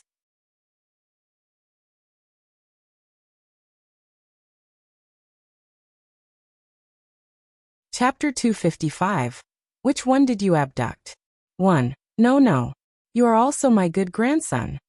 Lung Qingtian felt a headache coming on. Heavens! Ruhan actually learned to act coquettishly. Such a stunningly beautiful man acting coquettishly and cute is asking for my life. Haha, I say, old Lung. Looks like you are definitely going to be eaten alive by your grandchildren. Old you laughed loudly. It's none of your business. I'm happy. Lung Qingtian said nonchalantly with a glare. I can't be bothered with you. Where is my disciple? Old Yes' eyes kept looking around for his precious disciple. He's in seclusion, Lung Ruoxue explained kindly. A seclusion? Why seclusion at this time? Old Yu was puzzled. Isn't the timing just right now that things are almost settled? Lung Ruoxue said as a matter of fact. Oh, that's true. Old Yu thought about it. What this girl said made a lot of sense, so he didn't continue worrying that his disciple hadn't come out to welcome him. Grandpa Yu, did everything go smoothly on your side? Lung Ruoxue asked with concern. Among the teams, she was the closest to her goal, so she was also the first to complete the task. Very smooth, Lung Qingtian said happily. It was child's play to deal with a spiritual deity with 2 divine beasts in his hands. Last look, I don't have a divine beast yet. Can you give me one of those masterless dragons in your hand? From now on, we master and disciple will be yours. Old Yu thickened his face to ask. He had never done such a thing in all his life, so his face was a little hot. Lung Ruoxue glanced at her grandfather. Seeing him nod slightly, she said directly. Okay, which one does Grandpa you fancy? Before the other 5 teams set off, she had lent them the 10 masterless dragons in case of emergencies. Therefore, she wasn't surprised that Grandpa Yu would thicken his skin to ask her for one. She agreed readily. After all, he had been a good friend of her grandfather for many years. Most importantly, Lung Ruoxue trusted her grandfather's judgment in judging people. Old Yu was stunned. And then he said very happily, I want the black one. This girl is really straightforward. I didn't expect it at all. Lung Qingtian released the 2 dragons from his pet ring. They transformed immediately and bowed to Lung Ruoxue. Master. Black dragon, Grandpa Yu wants to take you in as a contract beast, Lung Ruoxue said while looking at the mini dragon. The black mini dragon glanced at the short, chubby old man and nodded. I am willing. Contract. Lung Ruoxue urged. She knew that these few level 9 dragons had been waiting to advance. Yes. The mini dragon nodded and took the initiative to enter a soul contract. After the contract was formally established, Old Yu happily hugged the black mini dragon. Boo! I finally have a divine beast. Oh wait, not yet. Lass Old Yu was embarrassed and stammered. Take it. Lung Ruoxue directly handed him a green pill, but she couldn't help laughing in her heart. This old man also has moments when he's embarrassed. Come on. Let's go and advance. Old Yu said impatiently while holding the pill in his hand. Master, come onto my back. The mini black dragon instantly enlarged and flew into the air. This day has finally arrived, but it seems like Master is even more anxious than me. Master, The remaining blue dragon looked at Lung Ruoxue with watery eyes and a sad face. No rush. You're only level 8. Lung Ruoxue comforted it and sent it into her space. Schwer, if Grandpa is right, old Zao won't let those dragons go either, Lung Qingtian said with a smug smile. What are your intentions, Grandpa? Lung Ruoxue asked with a nod. That old man from the Artificer Association is like old Yu, a loner. Of course, it would be best if we can use him, Lung Qingtian said after some thought. His granddaughter needed help, so from now on they had to pay attention to the available people. Obviously, old Yu and old Zao were very suitable candidates. Okay. Lung Ruoxue nodded. In fact, she also had this thought. Otherwise, she wouldn't have been so generous. Grandpa, the others haven't returned yet. Nothing happened, right? Lung Ruoxua asked worriedly. No need to worry, Lung Qingtian comforted. All of them were smart, so there was no need to worry. Haha, old Zhao, am back. Lung Ruoxua and the others heard the shout and looked up at the same time to see 3 dragons flying in the sky. Lin Liang, who had returned with old Zhao, was sitting on a dragon's back with a gloomy face. What happened, Grandpa Lin? Lung Ruoxua couldn't help asking curiously after Lin Liang's dragon descended. Ask him. Lin Liang snorted and turned his face away to avoid looking at the smug old man. Lass, I was just being kind and got him to let the 2 dragons out of the pet ring. As an artificer, I know very well how uncomfortable it is to be stored in a pet ring. That's why he threw a tantrum at me. Old Zhao explained with a perfectly guileless look. It's obviously because you want to be in the limelight. Why are you still finding excuses? Lin Liang roared with a black face. How am I? I just want to bond with them. Old Zhao said without any shame. Which one did you abduct? Lung Ruoxua realized what was going on and rolled her eyes at old Zhao. Hee lass. You're the best. Old Zhao said happily, almost dancing with joy. I have my eyes on that blue one. Lass, give it to me. Old Zhao continued without any embarrassment on his face. Then contract with it. Lung Ruoxua nodded helplessly. This was within her expectations, so she went with the flow.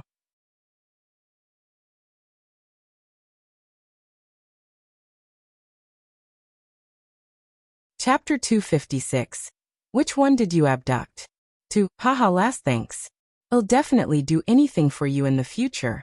Old Zhao said obsequiously, and then patted the blue dragon on the head. Little blue, let's contract quickly. The lass agreed. The blue dragon glanced at Lung Ruoxua, nodded, and initiated the contract. Let's see who still dares to bully me in the future. Old Zhao said cockily after completing the contract. He was basking in reflected glory, which was extremely infuriating. Take it and advance. Lung Ruoxua handed old Zhao a green spirit pill helplessly. Little blue, let's go. You're going to become a divine beast. Old Zhao said impatiently. He hopped onto the blue dragon's back and flew out of the general's mansion to find a place to advance. Grandpa Lin, did everything go smoothly? Lung Ruoxua asked with concern after seeing Lin Liang's still gloomy face. Very smooth. Although that old man seems a little unreliable, he's very straightforward and efficient when it comes to official business, Lin Liang explained. This was also one of the main reasons why he was willing to indulge old Zhao so much. Lung Ruoxua nodded slightly. Now, the 3 teams led by Old Man, Patriarch Feng, and the First Elder have yet to return. They're quite far away. They should be back by tomorrow or the day after tomorrow at the latest, Lin Liang said. They had agreed to meet in the illusionary forest after resolving the matter. But they didn't expect this girl to return to the general's mansion first. Grandpa Lin, go back to your rooms to rest first, Lung Ruoxua suggested. She had already tidied up the general's mansion and prepared everyone's room.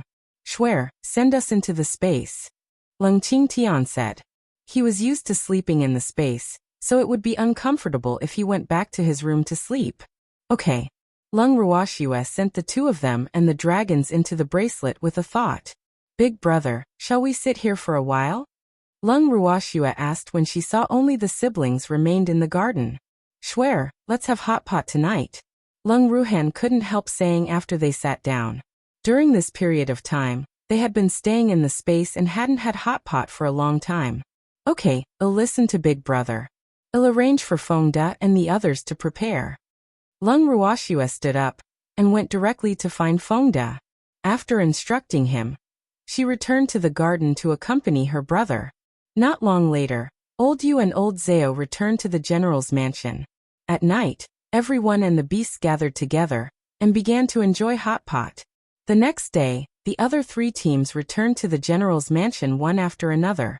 Everyone gathered again and had a lively time to celebrate the successful completion of the matter.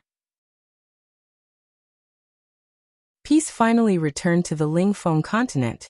After several days of settlement, the influence that the spiritual deities brought to the Lingfeng continent gradually faded, and the people slowly forgot many people and matters that happened. But Lung Ruoxue and the others had long become deeply ingrained in the hearts of people, and they had even become a legend on the entire Lingfeng continent, forever engraved in people's hearts. Half a year later, in the garden of General Lung's mansion, someone from the mercenary union requests an audience. Lu Tao stood in front of Lung Ruoxue, her face full of adoration. Didn't I say that I won't see anyone? Lung Ruoxue, who was lying on a recliner with her eyes closed and the little mink in her arms to bask in the sun, frowned slightly. During this half a year, the people of the Lingfeng continent had resumed their normal lives and didn't have to be afraid every day.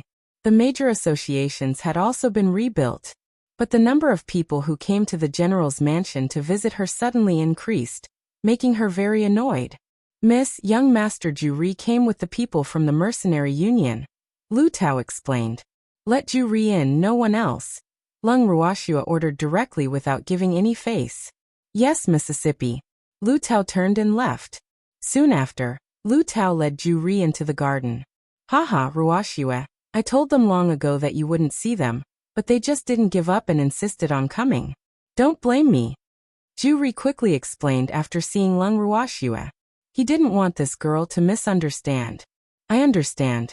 I just don't know why I need to see them, Lung Ruoxue said indifferently. Although the Blazing Flame mercenary group was under the jurisdiction of the mercenary union in theory, she believed that the mercenary union wouldn't dare to manage her. So those people were definitely not here for any good reason.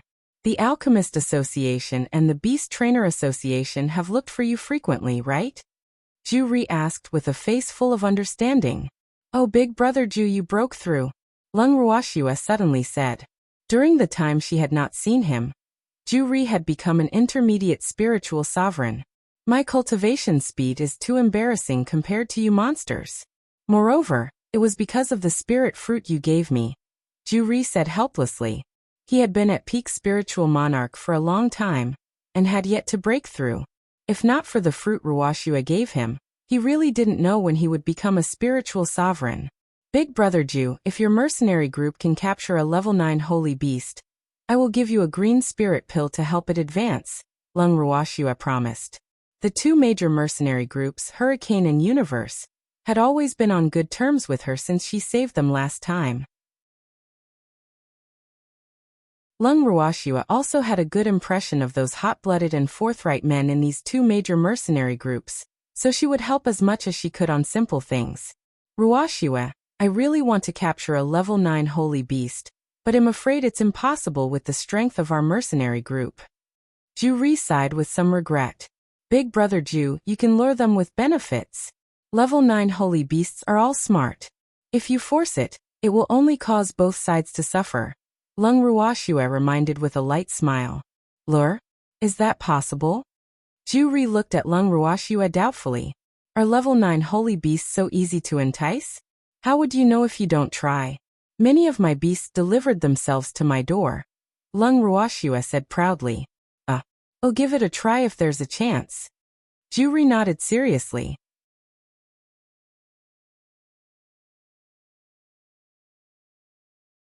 Chapter 257.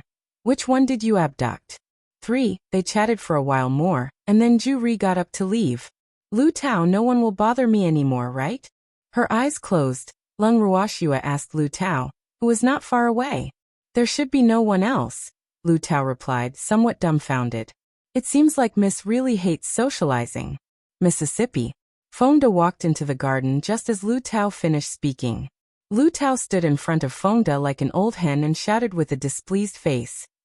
What are you doing here? Miss is going to sleep. Tower, I have something to tell Mississippi. Fengda scratched his head shyly. I told you not to call me Tower, Lu Tao said unhappily while rolling her eyes at Fengda. But her cheeks were slightly red, and her expression was a little unnatural. It's nice to be called Tower. How endearing, Lung Ruoxue, who was pretending to be sleeping with her eyes closed, suddenly said. In fact, she had long discovered that there was something going on between the two of them, but she had been pretending not to know anything. But now she wanted to tease them. To be honest, seeing that they were not making much progress, she was a little anxious. Alas! She didn't want this pair of lovers to be as dull-witted as she was and only know the importance of each other after losing each other. Thinking of this, she couldn't help but feel lucky that Freak was not dead. She just didn't know when he would return to her side. Miss. Lu Tao blushed and ran away. Fengde, why aren't you chasing after her? Lung Ruoxue urged Fengde, who was standing there foolishly. Ah. Fengde reacted and hurriedly chased after her. We can finally have some peace and quiet. Lung Ruoxue raised the little silver mink in her arms to her eyes. Schwer, why do you always like to lift me up? The little mink said unhappily. I'm totally exposed in this position. Haha. Because I find you more adorable this way. Lung Ruoxue said with a chuckle. For the past half a year, her grandfather and the others had all gone into seclusion.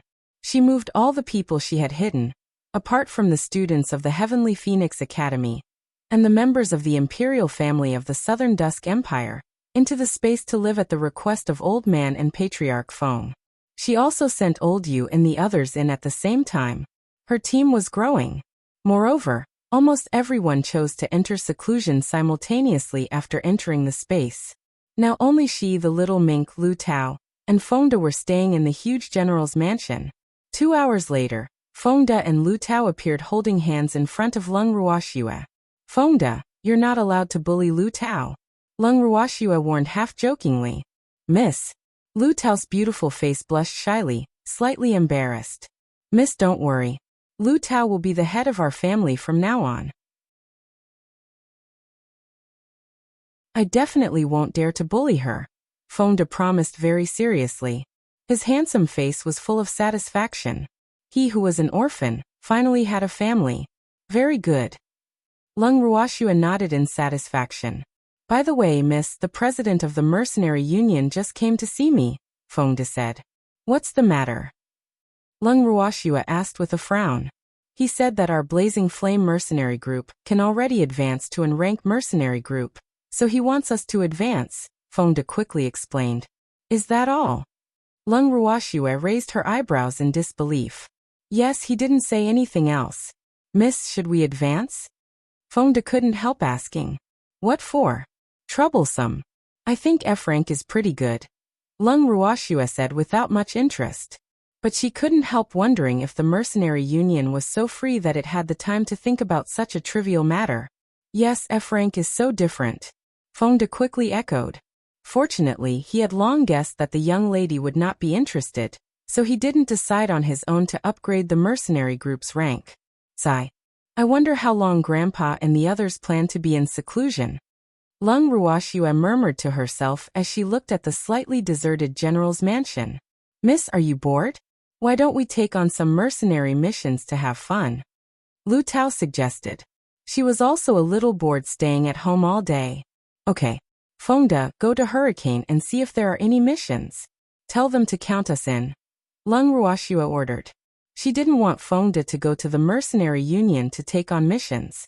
That would attract too much attention, and her principle was to keep a low profile. I'll go right away, Fengde quickly replied and turned to leave. An hour later, Fengde returned. Miss, they just received a training mission, Fengde reported. Where are we going? Lung Ruoxue asked lightly without even looking up. To the misty woods. There? It's boring there. The level of the spirit beasts is low. Get them to go to the illusionary forest. Lung Ruoxue suggested after some thought. I already mentioned it to them. Alas! He knew that his young lady wouldn't be satisfied with the misty woods, so he had already told them in advance. Moreover, Juri happened to want to go to the illusionary forest to look for holy beasts, so he agreed without even thinking. In fact, only fools would disagree. When do we set off? Tomorrow morning. Oh, then let's rest early today. Lung Ruoxue returned to her room. The next morning, Lung Ruoxue and the others arrived at the Hurricane Mercenary Group's headquarters on time.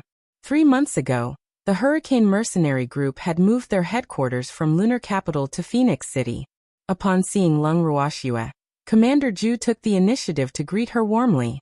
Hehe, Ruoxue, you're here. Uncle Ju, Grandpa and the others are in seclusion. I came here because I was bored, not to snatch business from you. Lung Ruoxue teased. You are really too naughty. You even want to tease an old man like me. But you don't have to snatch anything. Which mission do you fancy?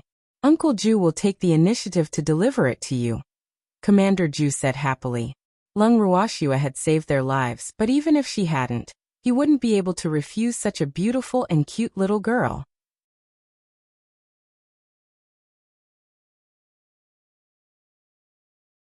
Chapter 258. Which one did you abduct? For Ruoxua, let's go. Ju Ri was already standing beside Lung Ruoxua at this moment. Lung Ruoxua nodded, and the group left the Hurricane Mercenary Group's headquarters and set off for the agreed-upon location. Looking at their backs as they left, Commander Ju couldn't help sighing in his heart. He really didn't know what kind of man was worthy of such an outstanding girl. Big Brother Ju, what kind of person is the client? Lung Ruoxua chatted with Ju Ri on the way. A new aristocratic family, I guess. Ju Ri explained. Oh, I hope he isn't some useless rich second-generation heir, Lung Ruoxua said lightly. Currently, there was only one country on the Lingfeng continent, the Southern Dusk Empire. After the spiritual deities were eliminated, the old patriarch of the Eastern Lagoon Empire made it clear that they were not establishing their own country. Therefore, the Southern Dusk Empire became the only country on the continent and changed its name to the Great Southern Dusk Empire. Moreover, other than the original territory of the Eastern Lagoon Empire, all the areas on the Lingfeng continent had already become the territory of the Great Southern Dusk Empire. Of course, this was also tacitly approved by Lung Ruoxua and the others. In addition to the establishment of the Great Southern Dusk Empire with irresistible force, many aristocratic families emerged like bamboo shoots after the rain. But the current families could not be compared with the former 5 great families, because they were completely under the jurisdiction of the imperial authority. As the former number 1 family, the Hua family naturally didn't want to be controlled by others. Therefore, the Hua family set up their family in the second largest city in the Eastern Lagoon Empire, and changed its name to Fire City. After several months of hard work, the Hua family regained its position as the number 1 family. Hua Qing had returned to the family after the patriarch of the Hua family found him. He was still the young master of the Hua family. Even though the current Eastern Lagoon Empire didn't have an imperial family, it adopted the system of city lords managing it. However, it was not easy to become a city lord. You had to go through numerous assessments and tests to become a city lord. After the tests, the citizens would vote in the end. It could be said that Lung Ruoxua had brought the democratic system of her previous world over. Probably not. I've already explained the conditions to them clearly. Ju Ri smiled. He admired the rules of the Blazing Flame mercenary group, and he had implemented certain regulations according to them. So now, the cohesion and loyalty of the entire mercenary group were incomparable to before. I hope so. Big Brother Ju. A beautiful girl dashed over like a butterfly before Lung Ruoxua, and the others reached the gathering point. Lung Ruoxua raised her eyebrows slightly when she saw the girl, and she glanced at Ju Ri with a bit of teasing. It seems that Big Brother Ju is lucky in love. I hope she isn't a troublesome rotten love interest, Lung Ruoxua thought. Ruoxua, don't talk nonsense. I've only met her once. There's nothing between us. Ju Ri rolled his eyes helplessly. His mind was on cultivation now, so he had no time to think about these trivial things. Alas! It seems that Ruoxua has been too bored recently. Big Brother Ju, you're finally here. The beautiful girl had already run to Ju Ri, but she only had eyes for Ju Ri and automatically filtered Lung Ruoxua and the others beside Ju Ri out. Lung Ruoxua and the others tactfully left Ju Ri's side to avoid becoming third wheels. Xiangdong, who is that woman? Feng Da asked curiously. She's the client of our mission, the daughter of a newly risen aristocratic family. The captain of the Hurricane Mercenary Group explained softly. She's not a troublesome woman, is she? Feng Da asked with a slight headache. He was very uninterested in women other than his young lady, and the women around her now. I'm not sure either, Xiangdong said speechlessly. But he was thinking in his heart. What kind of woman is considered troublesome to Feng Da?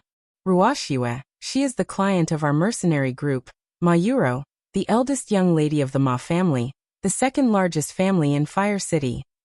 Ju-ri led Ma Yuro to Lung Ruoxue. Miss Ma, she is Miss Ruoxue from our mercenary group. Ju-ri very politely introduced the two. They nodded at each other, making acquaintances. Big brother Ju, let's go quickly. Ma Yuro said impatiently. Ju-ri looked at Lung Ruoxue and said helplessly, okay. Miss, looks like you really don't get along well with women. That Miss Ma doesn't have a good impression of you. Fonda whispered to Lung Ruoxue. Lung Ruoxue rolled her eyes at Fonda and said nonchalantly, she's just a passerby. Why would I care? Lung Ruoxue and the others followed Ju-ri to the gathering point.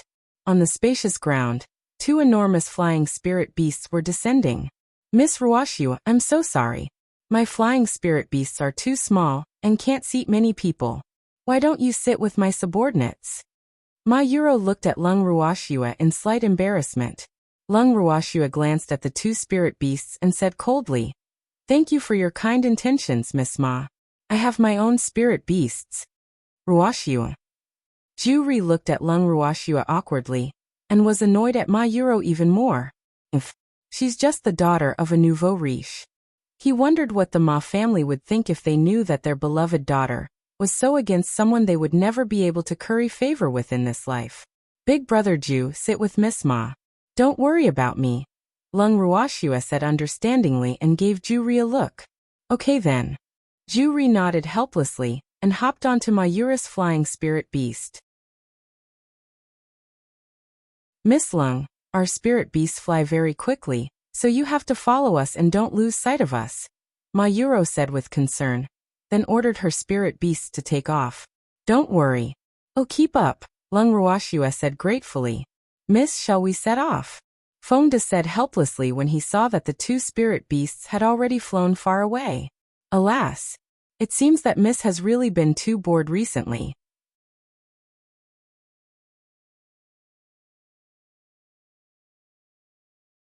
Chapter 259. Give me a reason to take you in one. Let's go. Lung Ruoxue summoned Quill, and also released the little mink, who she had placed in her space. My dear Quill, let's fly slower so that we don't scare the two beasts, Lung Ruoxue said very kindly as she lay comfortably on Quill's back. Yes, master, Quill answered with some difficulty, his face full of black lines. Ooh, how slow will I have to fly so that I won't surpass those two spirit beasts? I thought you would ride the fire dragon? Lung Ruoxue teased Fonda and Lu Tao when she saw them sitting up. Miss, that dragon is too eye-catching. Can't we ride a few ordinary flying beasts? Fonda said with a bitter face. Since they became famous, he didn't dare to ride the fire dragon at all. Otherwise, he would definitely be recognized. Quill, do you know any flying spirit beasts? Lung Ruoxue asked after some thought. Yes, but their levels aren't high, Quill said after some thought. It's okay. They just need to fly fast, Fonda said quickly. Yes, level isn't important, Lung Ruoxue agreed. They indeed needed a few ordinary flying spirit beasts. Then I'll look for them when we reach the illusionary forest, Quill said reluctantly. Ooh, am I going to lose my job? Lung Ruoxue nodded, closed her eyes and fell silent. After flying for more than 10 hours, they finally arrived at Willow City. Everyone stopped outside the city and walked into Willow City. It's getting late, so let's stay here for the night and go tomorrow morning, Ju-ri said as he looked at the sky in front of an inn. Okay, well listen to Big Brother Ju, Ma Yuro said in agreement. What? Are you planning to train during the day and come out of the forest at night? Lung Ruoxue suddenly asked. Of course not. We're going to camp in the forest at night. Ma Yuro raised her chin proudly. I don't see that intent in your actions, Lung Ruoxue said calmly. Ju-ri understood what Ruoxue meant. He looked at the two groups and continued. Let's go straight into the forest. Big brother Ju, it's already so late, and we're all tired. Let's go tomorrow. Ma Yuro said coquettishly. After flying for so long, all she wanted now was a good night's sleep. Yuro, don't be willful. Listen to young Master Ju, a middle-aged man scolded. Second uncle. This isn't the Ma family residence. You can't be willful, Ma Zhongxian, the second uncle of the Ma family, said in a non-negotiable tone. All right. Big brother Ju, listen to you. Ma Yuro compromised. Her second uncle's status in the family was second only to her father's, so she didn't dare to disobey him. Let's go, Juri said lightly. They slowly walked toward the illusionary forest. Miss, are you hungry? There's some jerky here. Have some. In the forest, Lu Tao took out a piece of jerky and handed it to Lung Ruoxue, as if no one else was around. Lung Ruoxue took the jerky, took a small bite, and fed the rest to the little mink in her arms. Xiangdong walked to Juri's side. Young master, let's camp here tonight. Juri looked at the current terrain and nodded. The mercenary group and the Ma family started to set up camp. For this mission, the Hurricane Mercenary Group was only responsible for the safety of the Ma family. Everything else would require the client to do themselves. Moreover, with the status of the Hurricane Mercenary Group, the Ma family didn't dare to order them around like subordinates. Therefore, everyone in the Ma family was very respectful to the people of the Hurricane Mercenary Group. Lung Ruoxue's trio deliberately found a corner position. Feng to set up the tent, Lu Tao sorted the ingredients, and Lung Ruoxue concentrated on being an arm-flinging shopkeeper. She took out a recliner and lay on it uncomfortably. Ma Yuro walked to Lung Ruoxue's side and said politely, Miss Ruoxue, I didn't bring a maidservant with me on this trip. Could you lend me your maidservant? Why didn't Miss Ma bring a maidservant along? Isn't it inconvenient when you go? Lung Ruoxue said coldly without even looking up. My father said that training outside means to endure hardships. If you bring a maidservant, you might as well be a young lady at home. Ma Yuro said with a face full of pride. What she implied was that Lung Ruoxue couldn't endure hardships at all, and this was not a place to enjoy. That makes sense. But if I were you, I wouldn't even bring a guard, Lung Ruoxue said with a smile. Miss Ruoxue, you brought a guard and a maidservant. What right do you have to criticize me? Ma Yuro said angrily. She had to maintain the demeanor of a noble young lady in front of Juri, but she couldn't help cursing in her heart. Big sister, that woman is cursing you in her head. Baby in the bracelet suddenly sent a voice transmission. Miss Ma, I didn't come out to train, so why should I suffer? Lung Ruoxue said nonchalantly while replying to Baby. I know. Miss Ruoxue, you haven't answered me yet. Are you going to lend me your maidservant? Ma Yuran held back her anger and maintained her smile. You have to ask my maidservant. I have no objections if she's willing to serve you. Lung Ruoxue kicked the ball at Lu Tao. After hearing what Lung Ruoxue said, Ma Yuro simply walked directly to Lu Tao and said arrogantly, Your young lady has already lent you to me. From now on, you will stay by my side and serve me. And she even raised her head high as if she was doing Lu Tao a favor. Get lost. Lu Tao looked at her young miss and couldn't bear it anymore. She roared and deliberately released a little mite. Aha! Ma Yuro was so scared that she fell to the ground with horror in her heart. How can this maidservant be so strong? She's just a maidservant. I'm sorry, senior. My niece is insensible. Please calm down and don't take issue with her. Ma Zhongxian, who heard the commotion, hurriedly came in front of Lu Tao and bowed respectfully. He was also very terrified in his heart at this moment. He really didn't expect this maidservant to be a spiritual sovereign, and her strength was clearly above his. He was only an elementary spiritual sovereign, so wouldn't this woman be at least an intermediate spiritual sovereign, or even higher?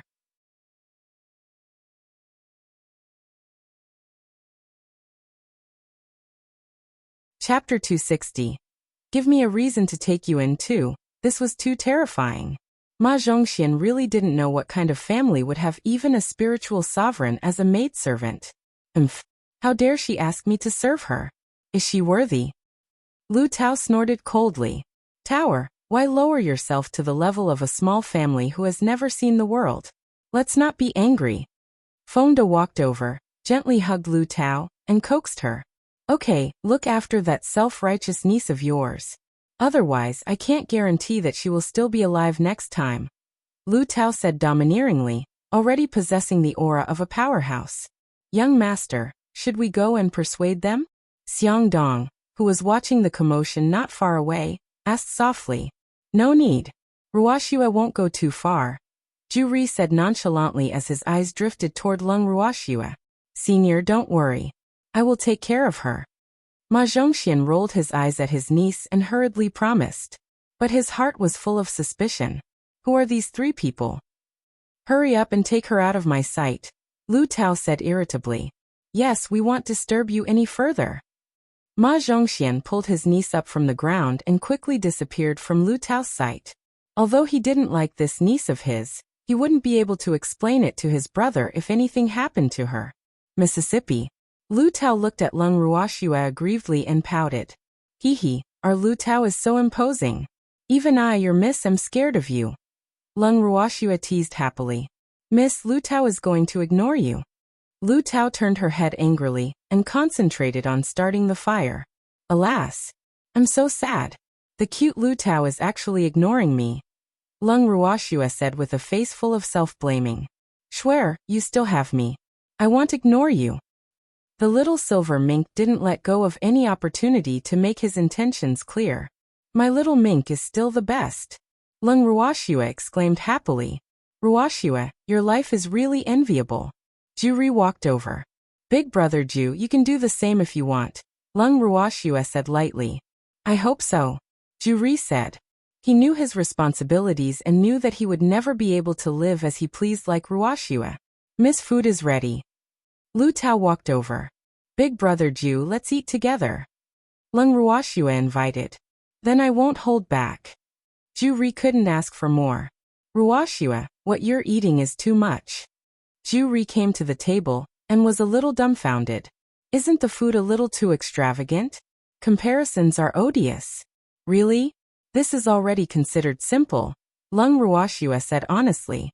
She had always had high requirements for food. And as time passed, her subordinates' appetites had also become picky.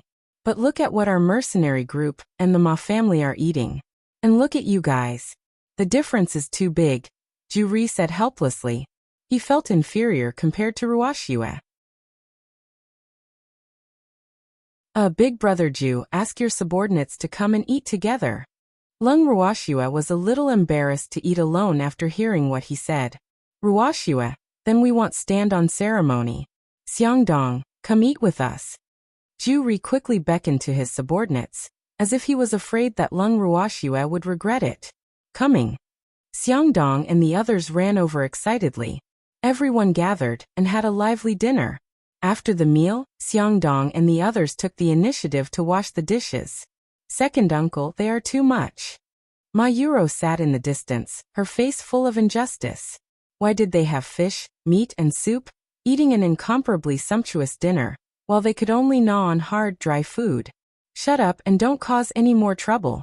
Otherwise you will have to bear the consequences yourself, Ma Zhongxian threatened. This spoiled eldest young lady was the most troublesome among the younger generation of the Ma family. After eating, Lung Ruoxua and the others went to rest. The next morning, Lung Ruoxua found Ju greeted him, and left the team temporarily. After they walked out of the sight of Ju and the others, Lung Ruoxua summoned Quill. Quill, take us there. Master, come sit on me. Quill enlarged. After Lung Ruoxua and the others sat on Quill's back, he led them directly to the Eagle tribe's territory. Master, I asked them yesterday, and they should give me an answer today, Quill said. After arriving at the forest yesterday, he had specially gone to the Eagle tribe to convey his master's intentions to his tribe. But the Eagles were hesitant at the time, so he gave them a day to consider. Well done. Lung Ruoxua praised as she caressed Quill's soft feathers. After flying for about 15 minutes, Quill pointed at a place in the forest and said, Master, that's it. Quill found a place to land and was instantly surrounded by a group of eagles. Quill, we've thought about it, one of the snow-white eagles said first. Quill nodded and motioned the snow eagle to continue. We are willing to acknowledge humans as our masters, the snow eagle said directly. It was a level 8 holy beast. In the past, its strength was on par with Quill's. But Quill was now a divine beast, while it had yet to advance. Therefore, it decided to be like Quill and acknowledge a human as its master. However, I have a condition, the snow eagle continued. What condition? Quill asked in puzzlement. The snow eagle hesitated but still said, I want to acknowledge you as my master. What? Quill was so angry. It's indeed here to snatch my job. While Quill was communicating with the snow eagle, Lung Ruoxua glanced at the eagles surrounding them. Most of them were level 5 holy beasts, and a few were level 4. This snow eagle had the highest level apart from Quill. Give me a reason to take you in. Lung Ruoxua raised her eyebrows as she stared at the snow eagle. I want to become strong. I want to become a divine beast. I am already a level 8 holy beast. If I want to advance, I need a powerful master. Moreover, I fly fast, and I can provide warmth in the winter and am cool in the summer. Using me as a mount is absolutely comfortable and safe. In addition, I'm good at making my master happy, and I can sing. After hearing what Lung Ruoxua said, the snow eagle began to tell her everything it could do, talking nonstop. This human woman should be Quill's master, so I have to perform well, lest she looks down on me.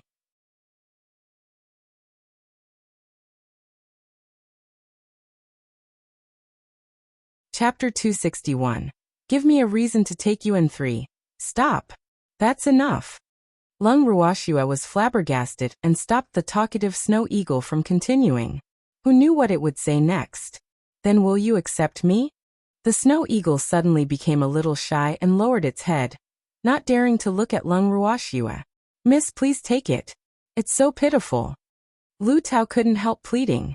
In order to express its loyalty, this snow eagle explained everything it could, even including its 8 generations of ancestry. Moreover, it pretended to be pitiful and cute, making Lu Tao unable to bear seeing it like this. On account that my maidservant pleaded on your behalf, I'll accept you, Lung Ruoxua said helplessly. Thank you, master. The snow eagle quickly initiated the contract, as if it was afraid that Lung Ruoxua would regret it. Lu Tao, Fengde, choose one each too, Lung Ruoxua said after the contract was completed. Okay.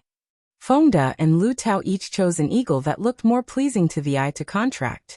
After that, Lung Ruoxua took the other holy beasts willing to acknowledge her as their master into the bracelet, and the 3 of them left this place.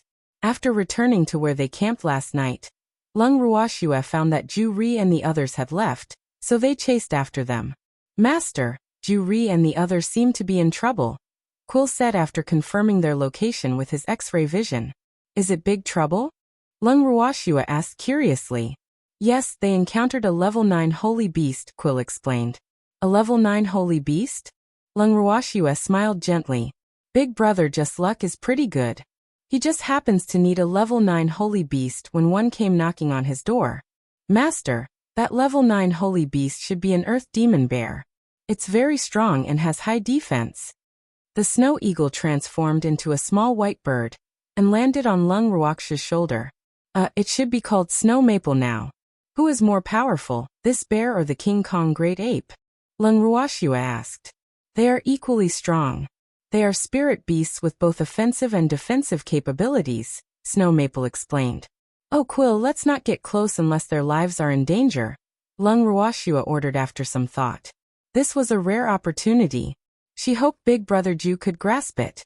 Quill nodded and found a suitable spot to hide and observe secretly. At this time, Ju Ri was covered in cold sweat as he faced a level 9 holy beast releasing its immense might. This holy beast was equivalent to a human spiritual supremacy. Moreover, it seemed that this bear didn't have a good temper. I don't want to fight with you. Let's talk. Ju Ri gathered his courage to say. He really didn't know how Ruoxua managed to convince her beasts.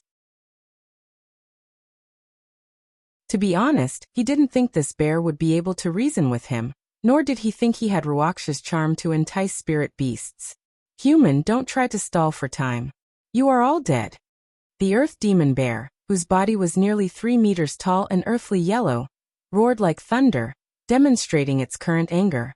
Ju Ri glanced at his subordinates and the Ma family members, who had fainted from the might of the earth demon bear, and summoned up his courage to say, Senior, we really didn't mean to disturb your cultivation.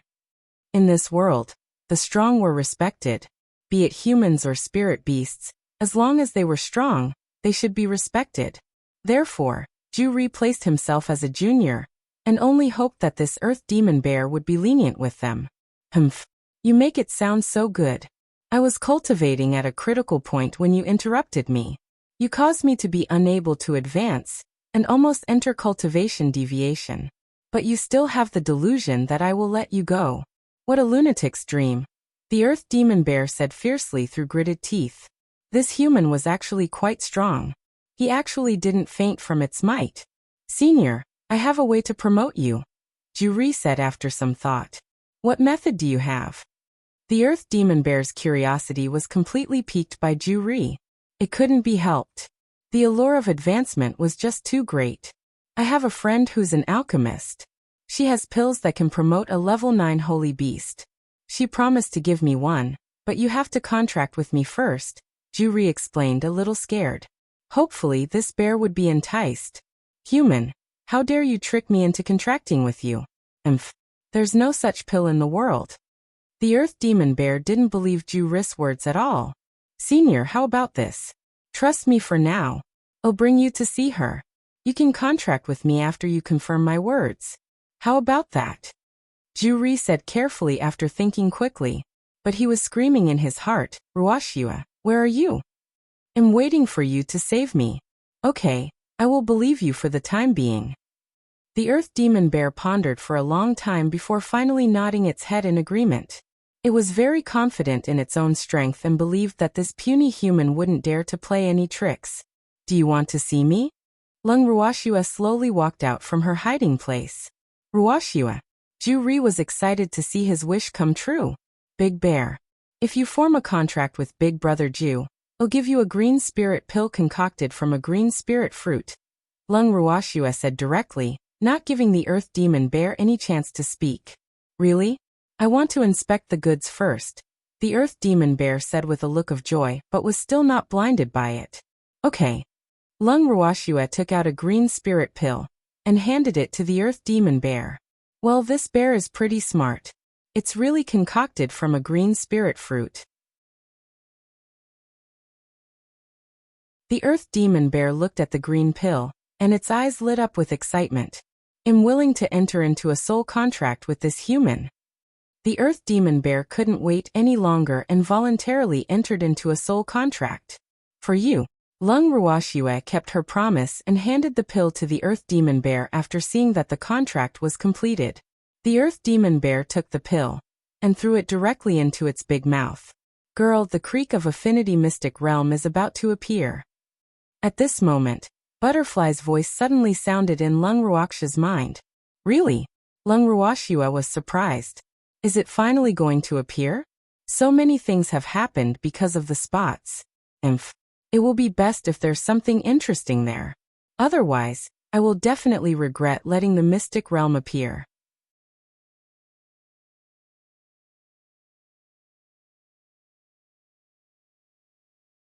Chapter 262. Entering the Creek of Affinity Mystic Realm, 1. Yes, I can feel it, Butterfly said proudly. Since it was the envoy of the Mystic Realm, its senses couldn't be wrong. When will it appear? Wuxia continued asking. A week later, Butterfly answered. Where is it? There's no fixed location. After the Mystic Realm opens, anyone with a spot can be teleported in automatically, Butterfly explained. Boo. After being aggrieved for so long, I'm finally going to have a use. Girl. You will very much need me in the Mystic Realm, so you have to treat me better from now on. Butterfly was a little smug again. Get lost. Go somewhere else. Wuxia roared furiously. This damn butterfly really didn't know how to behave. Girl, you're not gentle at all. You have to learn from Ruhan. As a girl, you can't behave like this, Butterfly said fearfully. 2 drops of cold sweat dripped down Wuxia's forehead. She broke the connection with Butterfly without hesitation and turned her gaze to the big bear. At this moment, the bear had already completed its advancement and was sitting on the ground in a daze. Ju-ri was currently in the midst of his advancement because he had contracted with it and obtained many benefits. 15 minutes later, Ju-ri completed his advancement. His face was full of disbelief as he looked at his stage. Heavens! Is this real? I actually advanced 2 stages, and am now at peak spiritual sovereign. Wasn't this a little too easy? Ahem. Lung Ruoxue deliberately coughed twice to wake up the stunned human and beast. Master. The earth demon bear looked at Ju-Ri happily. It was now a divine beast. Ooh. It really wasn't easy. Big Bear, congratulations, Ju-Ri said happily. After the master and beast communicated enough, they finally remembered Lung Ruoxue. Ruoxue, thank you so much, Ju-Ri said gratefully. Thank you, Big Bear said, its fluffy head showing a shy expression. You're welcome. Big Bear, you have to protect Big Brother Ju from now on. Lung Ruoxue reminded him. Yes. Big Bear nodded. It had to protect its master. Otherwise, it wouldn't be able to survive either if anything happened to its master. Big Brother Ju, what happened? Lung Ruoxue looked at the unconscious Xiangdong and the others on the ground. Ah. Don't mention it. Ju-Ri sighed heavily. If not for Ruoxue, their team would have become the sacrificial lambs to Big Bear's anger. That woman interrupted my cultivation. I was originally just a little away from advancement, but because of her, all my efforts were in vain. Thinking of this, Big Bear was still very angry. Big Brother Ju, let's go back after waking them up. Lung Ruoxue said after some thought. The mystic realm was about to open, so she had to prepare early. Okay, Ju-Ri agreed. Since this close call happened, he was no longer in the mood to continue protecting them and training them. Young master, run. There's a bear. Xiangdong's memory still lingered from before he fainted, so he shouted excitedly after waking up. Calm down. It's okay. Ju-Ri patted his shoulder to console him. Okay. Xiangdong's mind slowly became clear. The others were not much better than Xiangdong. After comforting the mercenary group, Ju-Ri walked to Ma Zhongxian and said directly, Elder Ma, let's go back. Okay, let's go back. Ma Zhongxian said helplessly. After what happened, he didn't have the face to ask them to continue protecting them. After all, they had discussed it beforehand. What? Go back? No, second uncle, we can't go back. I haven't found a spirit beast I like yet. Ma Yuro yelled in disapproval when she heard their conversation. It's not up to you. Ma Zhongxian glared at his niece coldly. Because of her willfulness, they had almost lost their lives. Moreover, even though the Hurricane Mercenary Group didn't say it explicitly, it was obvious that they wouldn't care about their lives if they insisted on staying here. It was really too unwise to sacrifice all their lives for such a willful niece. Second uncle, did you forget what father said before we left? Ma Yuro immediately brought up her father when she saw that her second uncle didn't listen to her. I will explain this matter to Big Brother, Ma Zhongxian said uncompromisingly. Big Brother Ju, I don't want to leave this place. Ma Yuro looked at Ju-Ri with tears in her eyes, hoping to move him with her tears. Stay here by yourself then, Ju-Ri said coldly. Then he turned and left, too lazy to entertain her any further. Ma Zhongxian glanced at his niece indifferently and ordered the others from the Ma family. Gather and prepare to leave. Even after everyone sat on the flying spirit beasts, Ma Yuro remained motionless. Yuro, we're leaving if you don't want to come up, Ma Zhongxian said impatiently and gave an ultimatum. Ma Yuro sat on a spirit beast's back unwillingly, still resentful. At night, everyone returned to Phoenix City on the spirit beasts. Big Brother Ju, let's part here. Lung Ruoxue said after entering Phoenix City. Okay. Ju-Ri watched Lung Ruoxue leave before leaving with his team. After returning to the general's mansion, Lung Ruoxue directly entered the bracelet. Butterfly. Lung Ruoxue called softly in the space. Girl, I'm here. Did you miss me? The big purple butterfly fluttered its wings and appeared in front of Lung Ruoxue. Can you be more normal? I have something to ask you. Lung Ruoxue helplessly wiped the cold sweat off her forehead. She was really helpless in front of Butterfly. Girl, ask away. I will tell you everything I know. Butterfly promised after circling around. Okay. Tell me about the mystic realm first. What's inside? Lung Ruoxue asked curiously.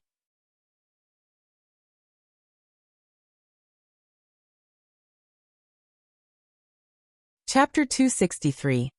Entering the Creek of Affinity Mystic Realm 2. Haha, You've asked the right person. No one is more familiar with that place than me. There are all sorts of treasures and spirit beasts there. Moreover, the lowest level ones are holy beasts. But whether you can contract with them will depend on your ability. Luck is extremely important there. If you are lucky, perhaps all the treasures will be yours. If you are unlucky, many people will snatch them from you. So, it's also very dangerous there, and there will often be fights. Therefore, after entering the mystic realm, you must be on alert, in case you accidentally lose your life. Butterfly reminded very kindly. However, you will only face 10% of the dangers you would have originally faced with me as your guide. Therefore, I am very important. Butterfly revealed its true nature. Butterfly, aren't only 200 people allowed in? How can it be dangerous? Lung Ruoxua asked in puzzlement, ignoring Butterfly's smugness. With their strength, the others shouldn't be their opponents. How is that possible? The mystic realm only appears once every 1,000 years. Butterfly exclaimed. Make yourself clear. Lung Ruoxua ordered as she grabbed Butterfly. Girl, let go. I can't breathe. Do you want to murder me? Arg. Butterfly struggled and wailed aggrievedly. I'm sorry. Tell me. Lung Ruoxua quickly let go, but she couldn't help muttering in her heart. Does a sprite need to breathe?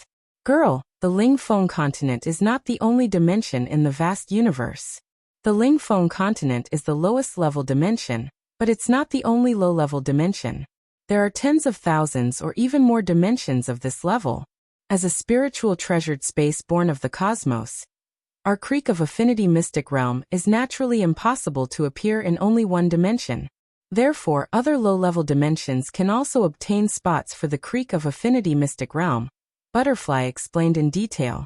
So we might encounter people from other low-level dimensions after we enter the mystic realm? Lung Ruoxua asked. Yes, that's possible. But the mystic realm is immense, and there won't be many of them, so don't worry. Butterfly thought Lung Ruoxua was scared and quickly comforted her. Lung Ruoxua nodded thoughtfully and continued. Butterfly, I remember you saying that having you by my side will be beneficial. Now can you tell me what the benefits are?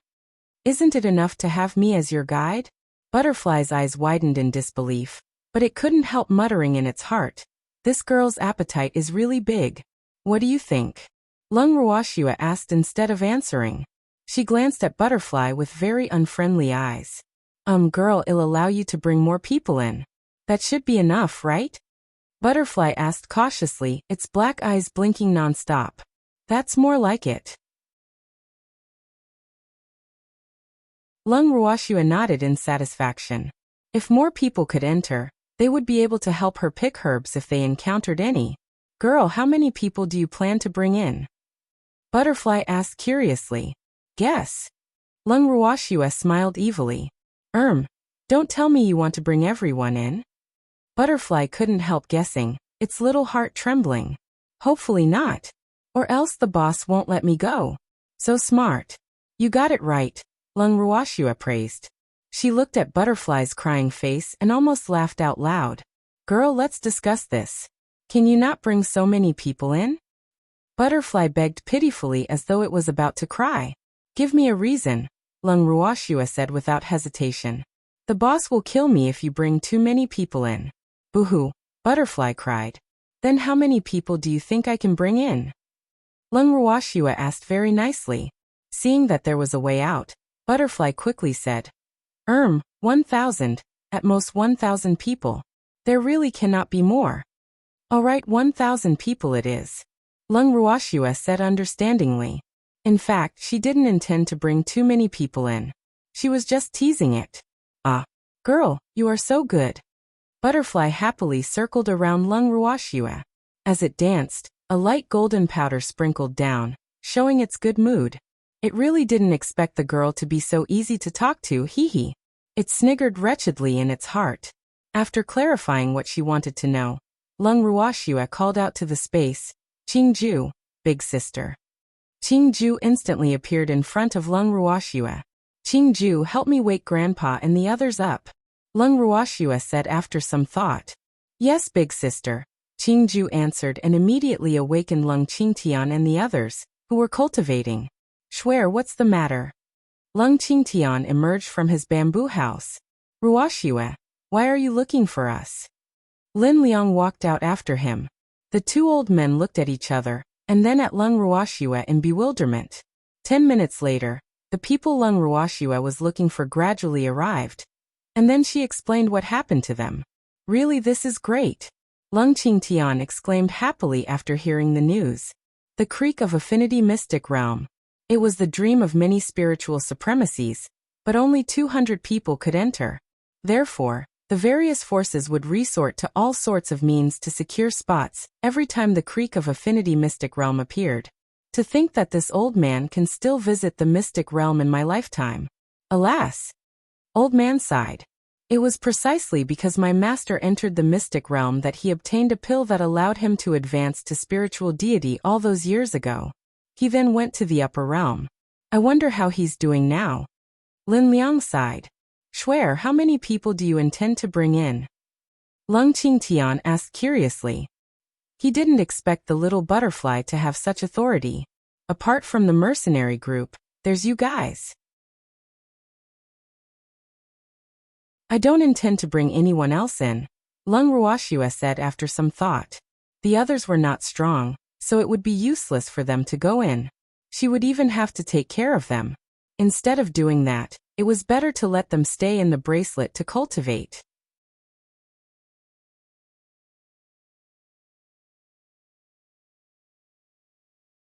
Chapter 264.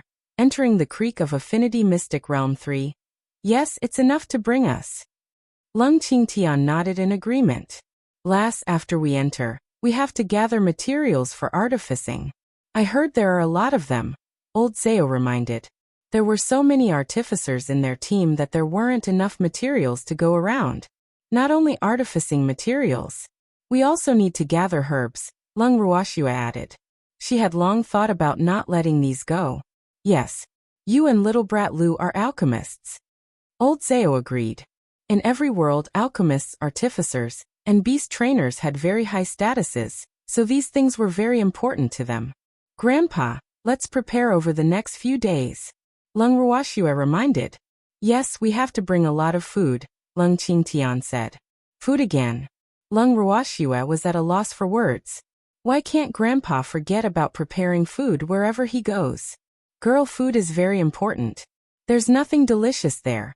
Butterfly reminded Lung Ruoxue after seeing her thoughts. Grandpa, let's split up and go shopping for food. Lung Ruoxue said with some embarrassment. Grandpa is still more experienced. The older, the wiser. Okay. Let's prepare more of the various daily necessities. The space is big anyway, so there's no need to worry about it being full. Lung Qingtian said confidently. Grandpa, it's getting late. Let's go buy more tomorrow. Lung Ruoxue suggested. Lung Qingtian and the others nodded. After discussing it for a while, they returned to their rooms to sleep. 5 days later, the listening snow pavilion. Lung Ruoxue was lying comfortably on the bed with the little mink in her arms while sighing in her heart. It really wasn't easy. It took 5 days to finally buy everything. These people's purchasing power is really amazing.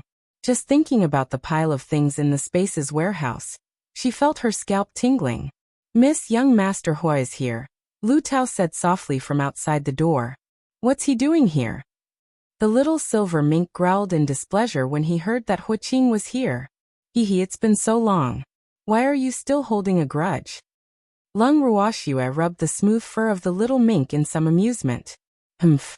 He actually ordered his spirit beast to pursue me. The little silver mink said resentfully. I think it's quite funny. What a loving scene. Lung Ruoxue wanted to laugh whenever she thought of the scene that day. Swear you're not allowed to mention it again. Boo-hoo. The little silver mink choked up. It was too embarrassing. All right. Lung Ruoxue raised the little mink in front of her helplessly. Swear, I don't like this position. I'm exposed like this. Boo-hoo, the little silver mink cried shyly. No, you aren't. Your fur blocks everything. I swear I really don't see anything. Lung Ruoxue raised her hand with a dark face and pretended to swear. She felt extremely helpless in her heart. What is this little mink thinking? Boo-hoo, the little silver mink cried even louder. Stop crying. Let's go see Huqing. Lung Ruoxue coaxed. This little mink is simply a replica of Freak. They are too similar. With cold sweat dripping down her forehead, Lung Ruoxue left the listening snow pavilion with the little mink in her arms, and went to the living room where Huqing was waiting for her. Why are you here? Aren't you in seclusion? Lung Ruoxue asked directly after entering the living room, and sitting down at the main seat. I just came out of seclusion. I heard that you've recently bought a lot of things. Are you going on a long journey? Huqing was a little puzzled. With the heavenly essence pill that Ruoxue gave him, he smoothly advanced to spiritual supremacy.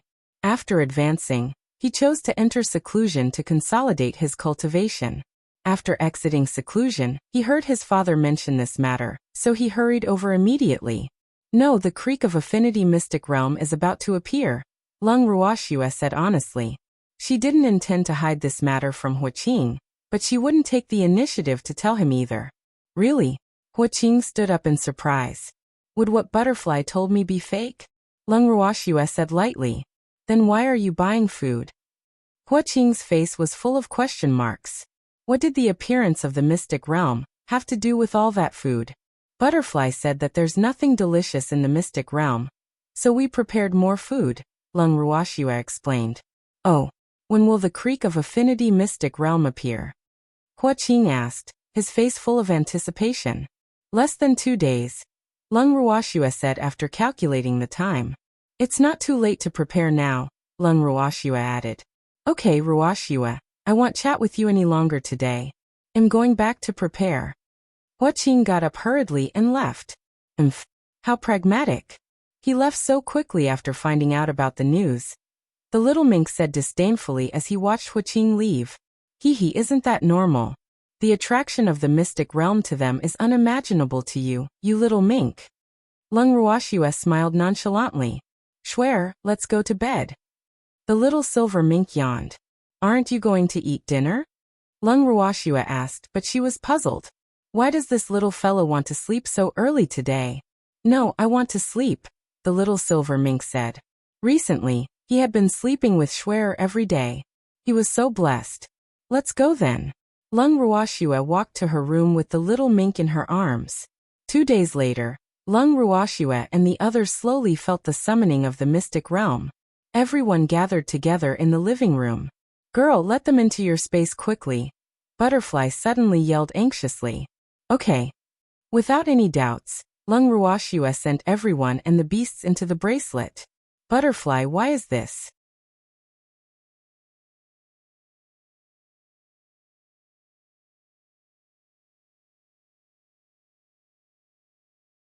Chapter 265. Entering the Creek of Affinity Mystic Realm 4. Why didn't you say so earlier then? What if it's too late? Lung Ruoxue roared angrily as she grabbed Butterfly in her hand. Girl, you're not gentle again. Boo-hoo. Tears streamed down Butterfly's small black eyes like rain. Suddenly, a strong light shone on Lung Ruoxue. After the light faded, Lung Ruoxue and Butterfly disappeared from the living room. This place. Lung Ruoxue looked at the scenery in front of her, and pondered in her heart. Is this the Creek of Affinity Mystic Realm? But isn't this place a little too disappointing? At this moment, Lung Ruoxue was standing in the middle of an open space. Not far in front of her was an inconspicuous forest. Moreover, the forest was not very big from what she could see.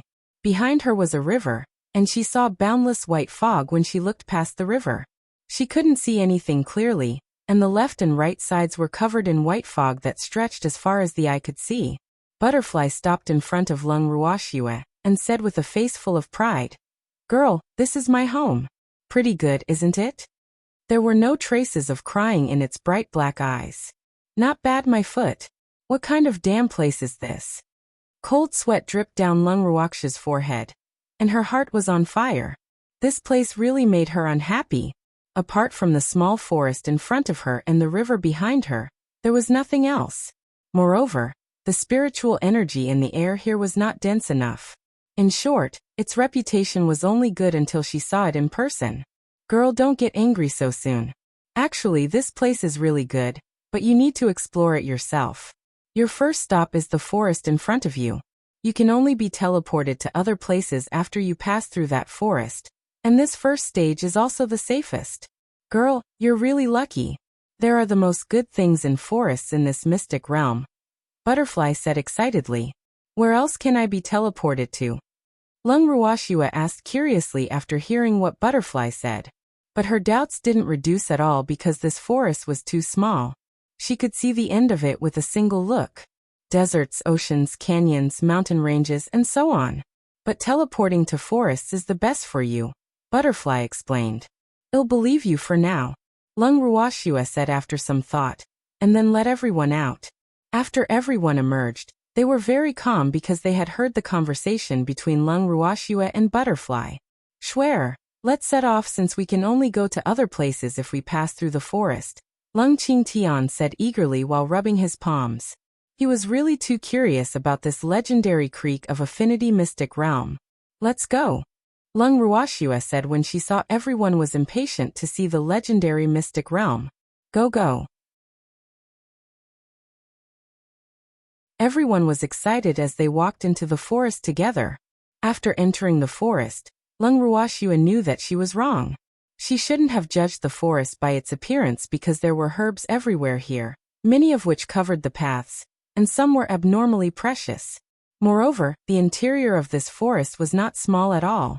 Don't move. Don't step on any herbs. Lu Yan, an alchemist, shouted excitedly, giving everyone a fright. Stinky brat, why are you shouting so loudly? We aren't deaf. Old man rapped Lu Yan on the head and deliberately scolded him angrily. He. Lu Yan only smiled foolishly. Lu Yan is right. Everyone, be careful not to step on the herbs, Lung Ruoxua said with some amusement. Alas, Lu Yan's love for herbs is even crazier than mine. Swear, what should we do now? Lung Ruhen asked, not daring to move. Go ahead. We can't waste so many herbs, Lung Ruoxua said matter-of-factly. A few drops of cold sweat rolled down everyone's foreheads. How long would they have to pick since there was so much grass? I have good news for you. You won't be able to leave this area until you've harvested all the herbs here, Butterfly said happily as it danced in front of everyone. What? This piece of news was not good news at all. It was simply a waste of time. But they soon accepted their fate. After all, Butterfly was the local tyrant. They could not believe what others said, but they had to believe what the local tyrant said. Moreover, why was Butterfly so excited?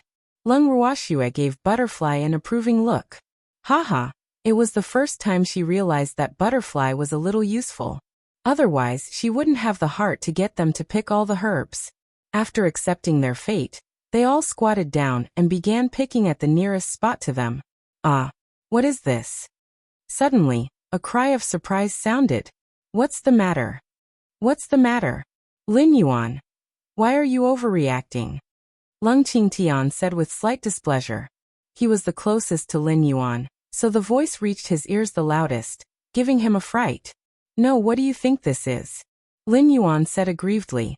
Immediately, everyone's gaze followed Lin Yuan's line of sight, only to see a light yellow ball covered in fluffy fur at the root of an unknown herb.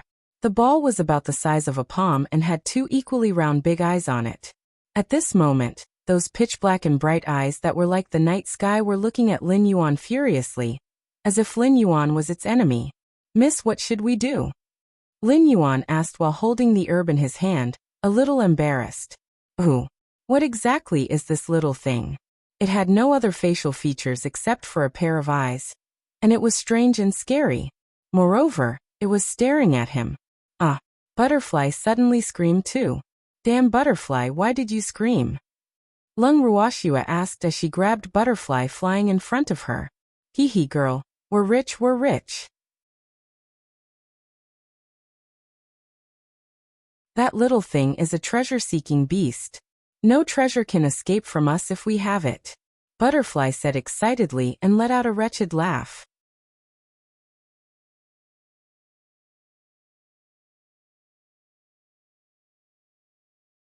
Chapter 266. Encounter in the Forest, the Elegant White Tiger 1. Treasure-seeking beast? Lung Ruoxua looked at the fur ball. She had never known that such a beast existed in the world, but it sounded pretty good. Big sister, I didn't expect there to be a treasure-seeking beast here. Qingju's voice sounded in Lung Ruoxia's mind. Qingju, have you heard of this thing? Lung Ruoxia asked curiously. Yes. 100,000 years ago, treasure-seeking beasts were the dreams of everyone. But there are basically no more people who know about these beasts now. Moreover, treasure-seeking beasts have long been extinct. This should be the only treasure-seeking beast left. Big sister, you have to think of a way to tame it. That way, all the good treasures in the future will be ours. Qingju said excitedly. Cold sweat dripped down Lung Ruoxia's forehead. How did Qingju become such a money grubber? But he was right. If she didn't accept such a good thing, wouldn't others benefit from it? Qingju, how can I tame it? Lung Ruoxia was in a dilemma. This little thing seemed very unfriendly. Big sister, its favorite thing is treasures, so try seducing it with treasures, Qingju suggested after some thought. Treasures? Lung Ruoxia frowned in thought. But after thinking about it, she realized that she actually didn't have any treasure she could take out. Her best treasure was the Heaven and Earth bracelet, but she couldn't take it out unless this little thing was willing to enter it. Lung Ruoxia pondered for a long time. Finally, she gritted her teeth, took out a spirit fruit, and took a bite. Alas! Forget it. I'll give it a try. Hopefully it will be useful. But after waiting for a while, the little thing didn't even look at her. Lung Ruoxia could only take out a fruit with richer spiritual energy and eat it. The yellow and fluffy furball seemed to have smelled the fruit. Its small body moved slightly, but not a lot. But the little thing's willingness to respond was already great encouragement to Lung Ruoxia. She continued working hard, and directly took out a nearly transparent white fruit. As soon as she took out this fruit, she saw a yellow bolt of lightning quickly pouncing over. By the time everyone reacted, the yellow furball had already appeared in Lung Ruoxia's hand. The little furball hugged the fruit tightly, as though it had discovered a treasure, and refused to let go no matter what. Lung Ruoxia looked at the small furball close-up, and realized that it had a nose and a mouth. They were tiny and covered by its fur, so they weren't easy to notice. Not only that, but the little guy also had a pair of fluffy little wings and a pair of pink and soft little paws. But they were hidden in the furry body, so from the outside, it looked like a furball with big black eyes. Treasure, treasure. A childish voice kept coming out of the yellow furball's mouth, sounding very happy. Big sister has many such treasures. You can have as many as you want as long as you are willing to follow Big sister. Lung Ruoxia said seductively, like the big bad wolf seducing Little Red Riding Hood. Really? The furball looked at Lung Ruoxia with its big and round black eyes shining brightly. Big sister doesn't lie to children. Lung Ruoxia said very sincerely with a smile on her face. Then I want to eat one of these fruits every day. The furball began to state its conditions. It ate heavenly materials and earthly treasures as its food. Otherwise, it wouldn't like to look for treasures. There's absolutely no problem, Lung Ruoxia promised. But she was puzzled. Isn't this little thing afraid of exploding and dying? The amount of spiritual energy in this fruit was so unimaginable that she didn't even dare to eat it. But you have to listen to Big Sister from now on, Lung Ruoxia added. Yes. I know a lot of treasures, the furball said ingratiatingly. Finding treasures was its specialty, and it could also improve its strength. After speaking, the little furball actively initiated a soul contract with Lung Ruoxia. I'll call you Ball Ball from now on, Lung Ruoxia said as she looked at its round body. I have a name. Ball Ball started flying around Lung Ruoxia happily, but its chubby little body was really disproportionate to its pair of small wings. Everyone watched it in fear, afraid that it would fall from the air. Hee hee girl, not bad. It will be much easier to find treasures in the future. Butterfly stopped on Lung Ruoxia's head and praised her. Okay, don't just stand there. Hurry up and pick the herbs, Lung Ruoxia urged. She really didn't know how long it would take to gather so many herbs. Big sister'll help you. Ball Ball stopped on Lung Ruoxia's shoulder after it had enough of flying. Okay. Although Lung Ruoxia didn't think that this little thing could help, she couldn't object to it in order not to hurt the immature spirit of a child. In order to showcase its abilities, Ball flew in the sky above a patch of herbs nearby. Starlight would spill out wherever it went. Immediately afterward, herbs emerged from the ground in groups. For a moment, everyone was dumbfounded. What ability was this? It was really unbelievable. A third of the herbs were gathered in the blink of an eye. Lung Ruoxue was at a loss for words. Boo-hoo, she knew that she had guessed wrong again. The things in the mystic realm really couldn't be measured by common sense. Big sister, I need to rest. Ball landed on Lung Ruoxue's shoulder while panting. Okay, good. Let's not rush. Lung Ruoxue said anxiously when she saw that Ball was exhausted. She handed it a fruit it liked. Thanks, big sister. Ball hugged the fruit almost the size of its body with its little paws and began gnawing on it.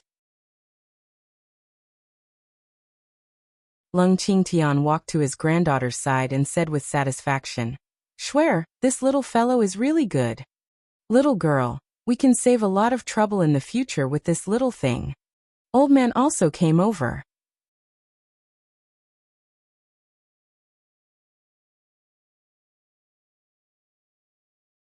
Chapter 267.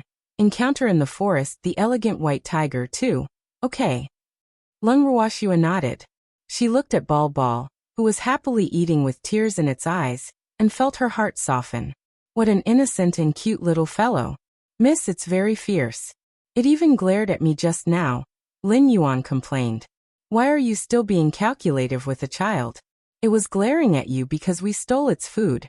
In fact, this little thing is very simple. Lung Ruoxue was very biased and spoke up for Ball. That's right. You are already so old. Lung Qingtian glared at Lin Yuan and growled unhappily. Miss.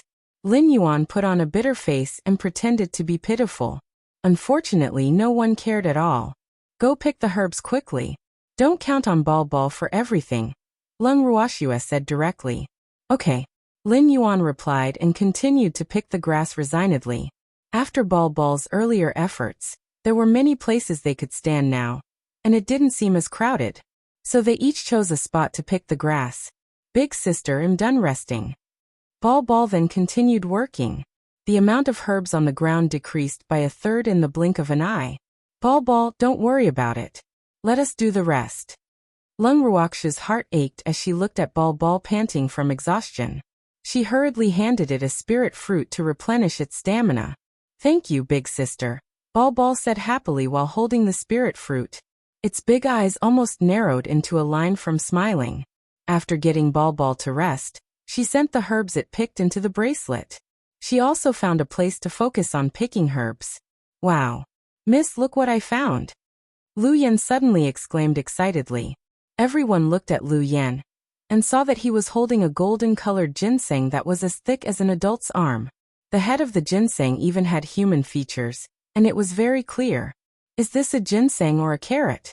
Why is it so big? Fengda murmured in disbelief. Idiot, of course it's ginseng. Lin Liang gave Fengda a knock on the head, not knowing whether to laugh or cry. Lung Ruoxue looked at the large golden ginseng in surprise and explained. This is a golden ginseng, and at least 1,000 years old. Miss, the facial features on this are very clear. Do you think it has developed intelligence? Lu Yan asked curiously. As an alchemist, he was most interested in all sorts of herbs and plants. Moreover, it was extremely rare to see such a large ginseng. It was really too exciting. Bring it here, and let me see, Lung Ruoxue said. Okay. Lu Yan handed the ginseng to Lung Ruoxue and looked at her expectantly. Lung Ruoxue held the golden ginseng in her hand, but she didn't feel any spiritual power fluctuations. Perhaps this ginseng hasn't developed intelligence yet? Suddenly she seemed to feel fear, but only very slightly. Qingju, has this ginseng developed intelligence? Lung Ruoxue asked uncertainty through telepathy. Big sister, this golden ginseng is about 3,000 years old, and has already developed intelligence, but it's not obvious. Big sister, hand it to me. You have to plant it quickly. This ginseng is very timid, Qingju said with a chuckle. Okay. Lung Ruoxue sent the golden ginseng into the bracelet. It already has intelligence, but it's not obvious, Lung Ruoxua explained after talking with Qingju. Wow, I've never seen a wood-type sprite before. Lu Yen said excitedly. Stinky brat. Do you think we've seen one before? Those things have long become legends. Old Zhao said with slight displeasure as he hit Lu Yen on the head. Hee miss, when can we see the ginseng sprite? Lu Yen asked with a silly smile. According to the records, only heavenly materials and earthly treasures more than 10,000 years old can produce sprites. This ginseng is only 3,000 years old now, so we'll have to wait, Lung Ruoxua said honestly. Doesn't that mean there's still 7,000 years? Boo. I will be dead by then. Lu Yen said with a sad face. Not necessarily. As long as you cultivate diligently, you will live for a very long time, Lung Ruoxua consoled. Yes, I will cultivate diligently. I have to see the legendary wood-type sprites no matter what. Lu Yen said imposingly. Look at you. Are you satisfied just to live another 7,000 years? Fonda said with contempt. What else? Lu Yen scratched his head. This wish wasn't small. Eternal life, of course. Who would be willing to die if they could live forever? Fonda said matter-of-factly. Lu Yen was speechless. He was only a spiritual sovereign now. Eternal life. It was so far away. Moreover, no one knew whether there was eternal life in this world or not. Miss, am I right? Fonda looked at their young lady with a flattering look. Yes, you can indeed treat this as one of your goals, Lung Ruoxua agreed. All right, let's continue picking. Lung Ruoxua continued. 2 hours later, all the herbs on the ground were harvested, including many precious ones, with everyone's efforts. Lung Ruoxua looked at the clean open space, and 2 drops of cold sweat dripped down her forehead. Didn't we clear the place too cleanly? Butterfly, do we really have to harvest all of them? Should we leave a few behind? Lung Ruoxua couldn't help asking. They should be sustainable, right? Otherwise, won't all these herbs be extinct in the future? Yes, you won't be able to leave until you've harvested all of them. Moreover, even though you've harvested all of them now, the Creek of Affinity Mystic Realm will be full of herbs again when it opens once more in 1,000 years, Butterfly explained while gently flapping its wings. It's really magical. Lung Ruoxua was relieved. This place was really worthy of being called a mystic realm. Girl, the road to the front has appeared. Let's go quickly, Butterfly urged. There were still many good things ahead.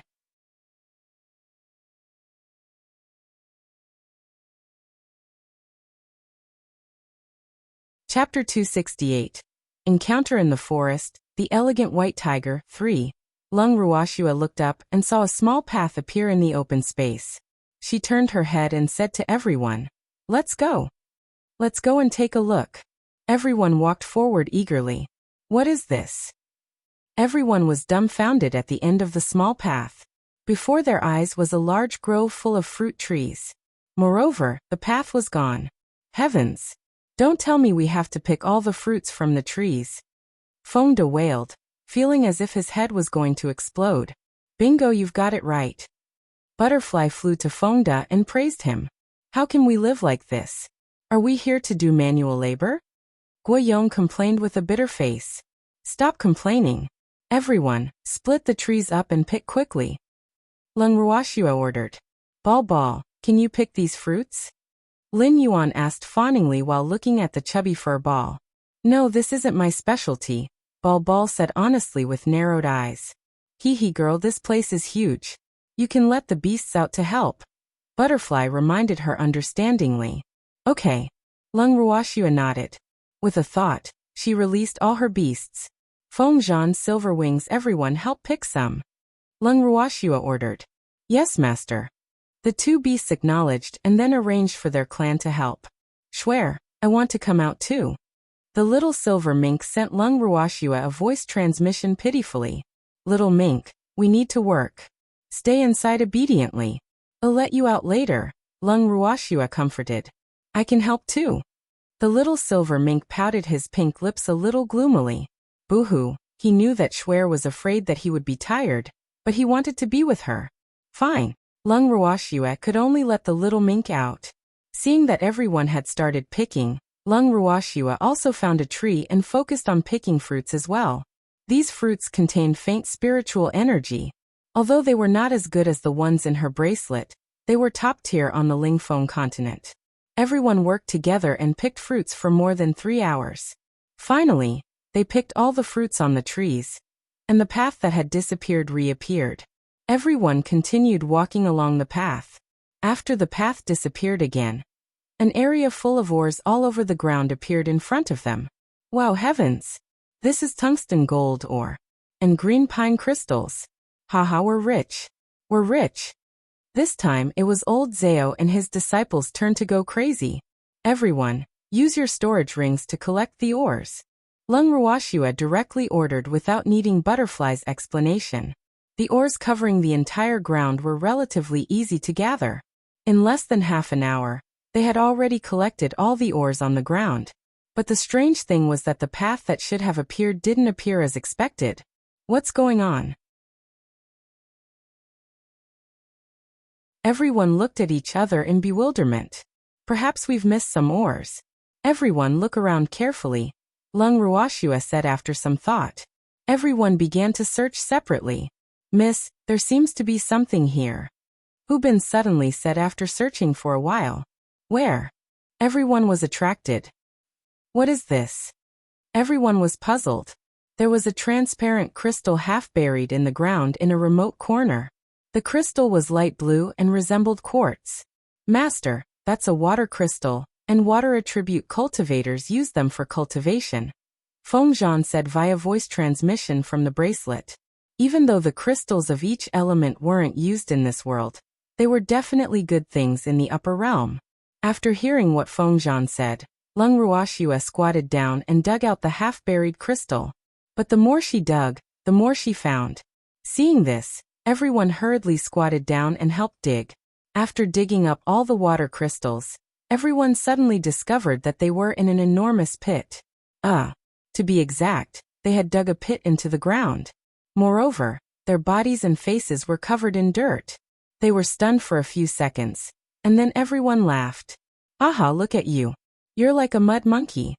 Feng De glanced at Lin Yuan and laughed mockingly. Don't talk about me. You are not any better than me, Lin Yuan retorted. Don't laugh at each other. We're all the same now, Lung Qingtian said impartially while looking at the two of them. Exactly, someone echoed. Go up if you're done laughing. Lung Ruoxua shook her head helplessly. These people, they're becoming more and more playful.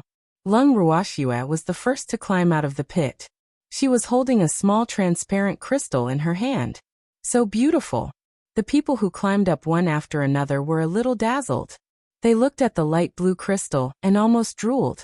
The crystal was oval and the size of an egg. It was emitting a dazzling and beautiful glow under the sunlight. This is a water crystal core, Lung Ruoxua explained with a light smile, but she couldn't help sighing in her heart. I'm really too lucky. I actually obtained another crystal core after obtaining the fire crystal core earlier. It's really so beautiful. Everyone couldn't help exclaiming again. Big sister, give me the water crystal core. Qingju sent a voice transmission. He was somewhat speechless at Lung Ruoxua's good luck. How could crystal cores be so easy to obtain? But his big sister had already obtained two. Moreover, he had some precious herbs that happened to be of the water attribute, so this crystal core would be of use. Okay. Qingju was her treasurer. Lung Ruoxua was very obedient and sent the crystal core into the bracelet. Feng De looked at Lung Ruoxua and asked shamelessly, Miss, what's the use of the water crystal core?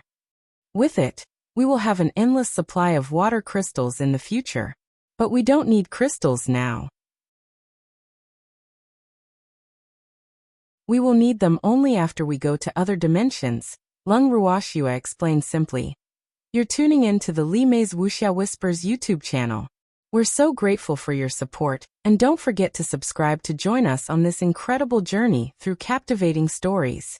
Your generosity through donations truly makes a world of difference, as it's the primary source of revenue that allows me to expand and enhance this channel for you. Thank you from the bottom of my heart for being a part of this adventure.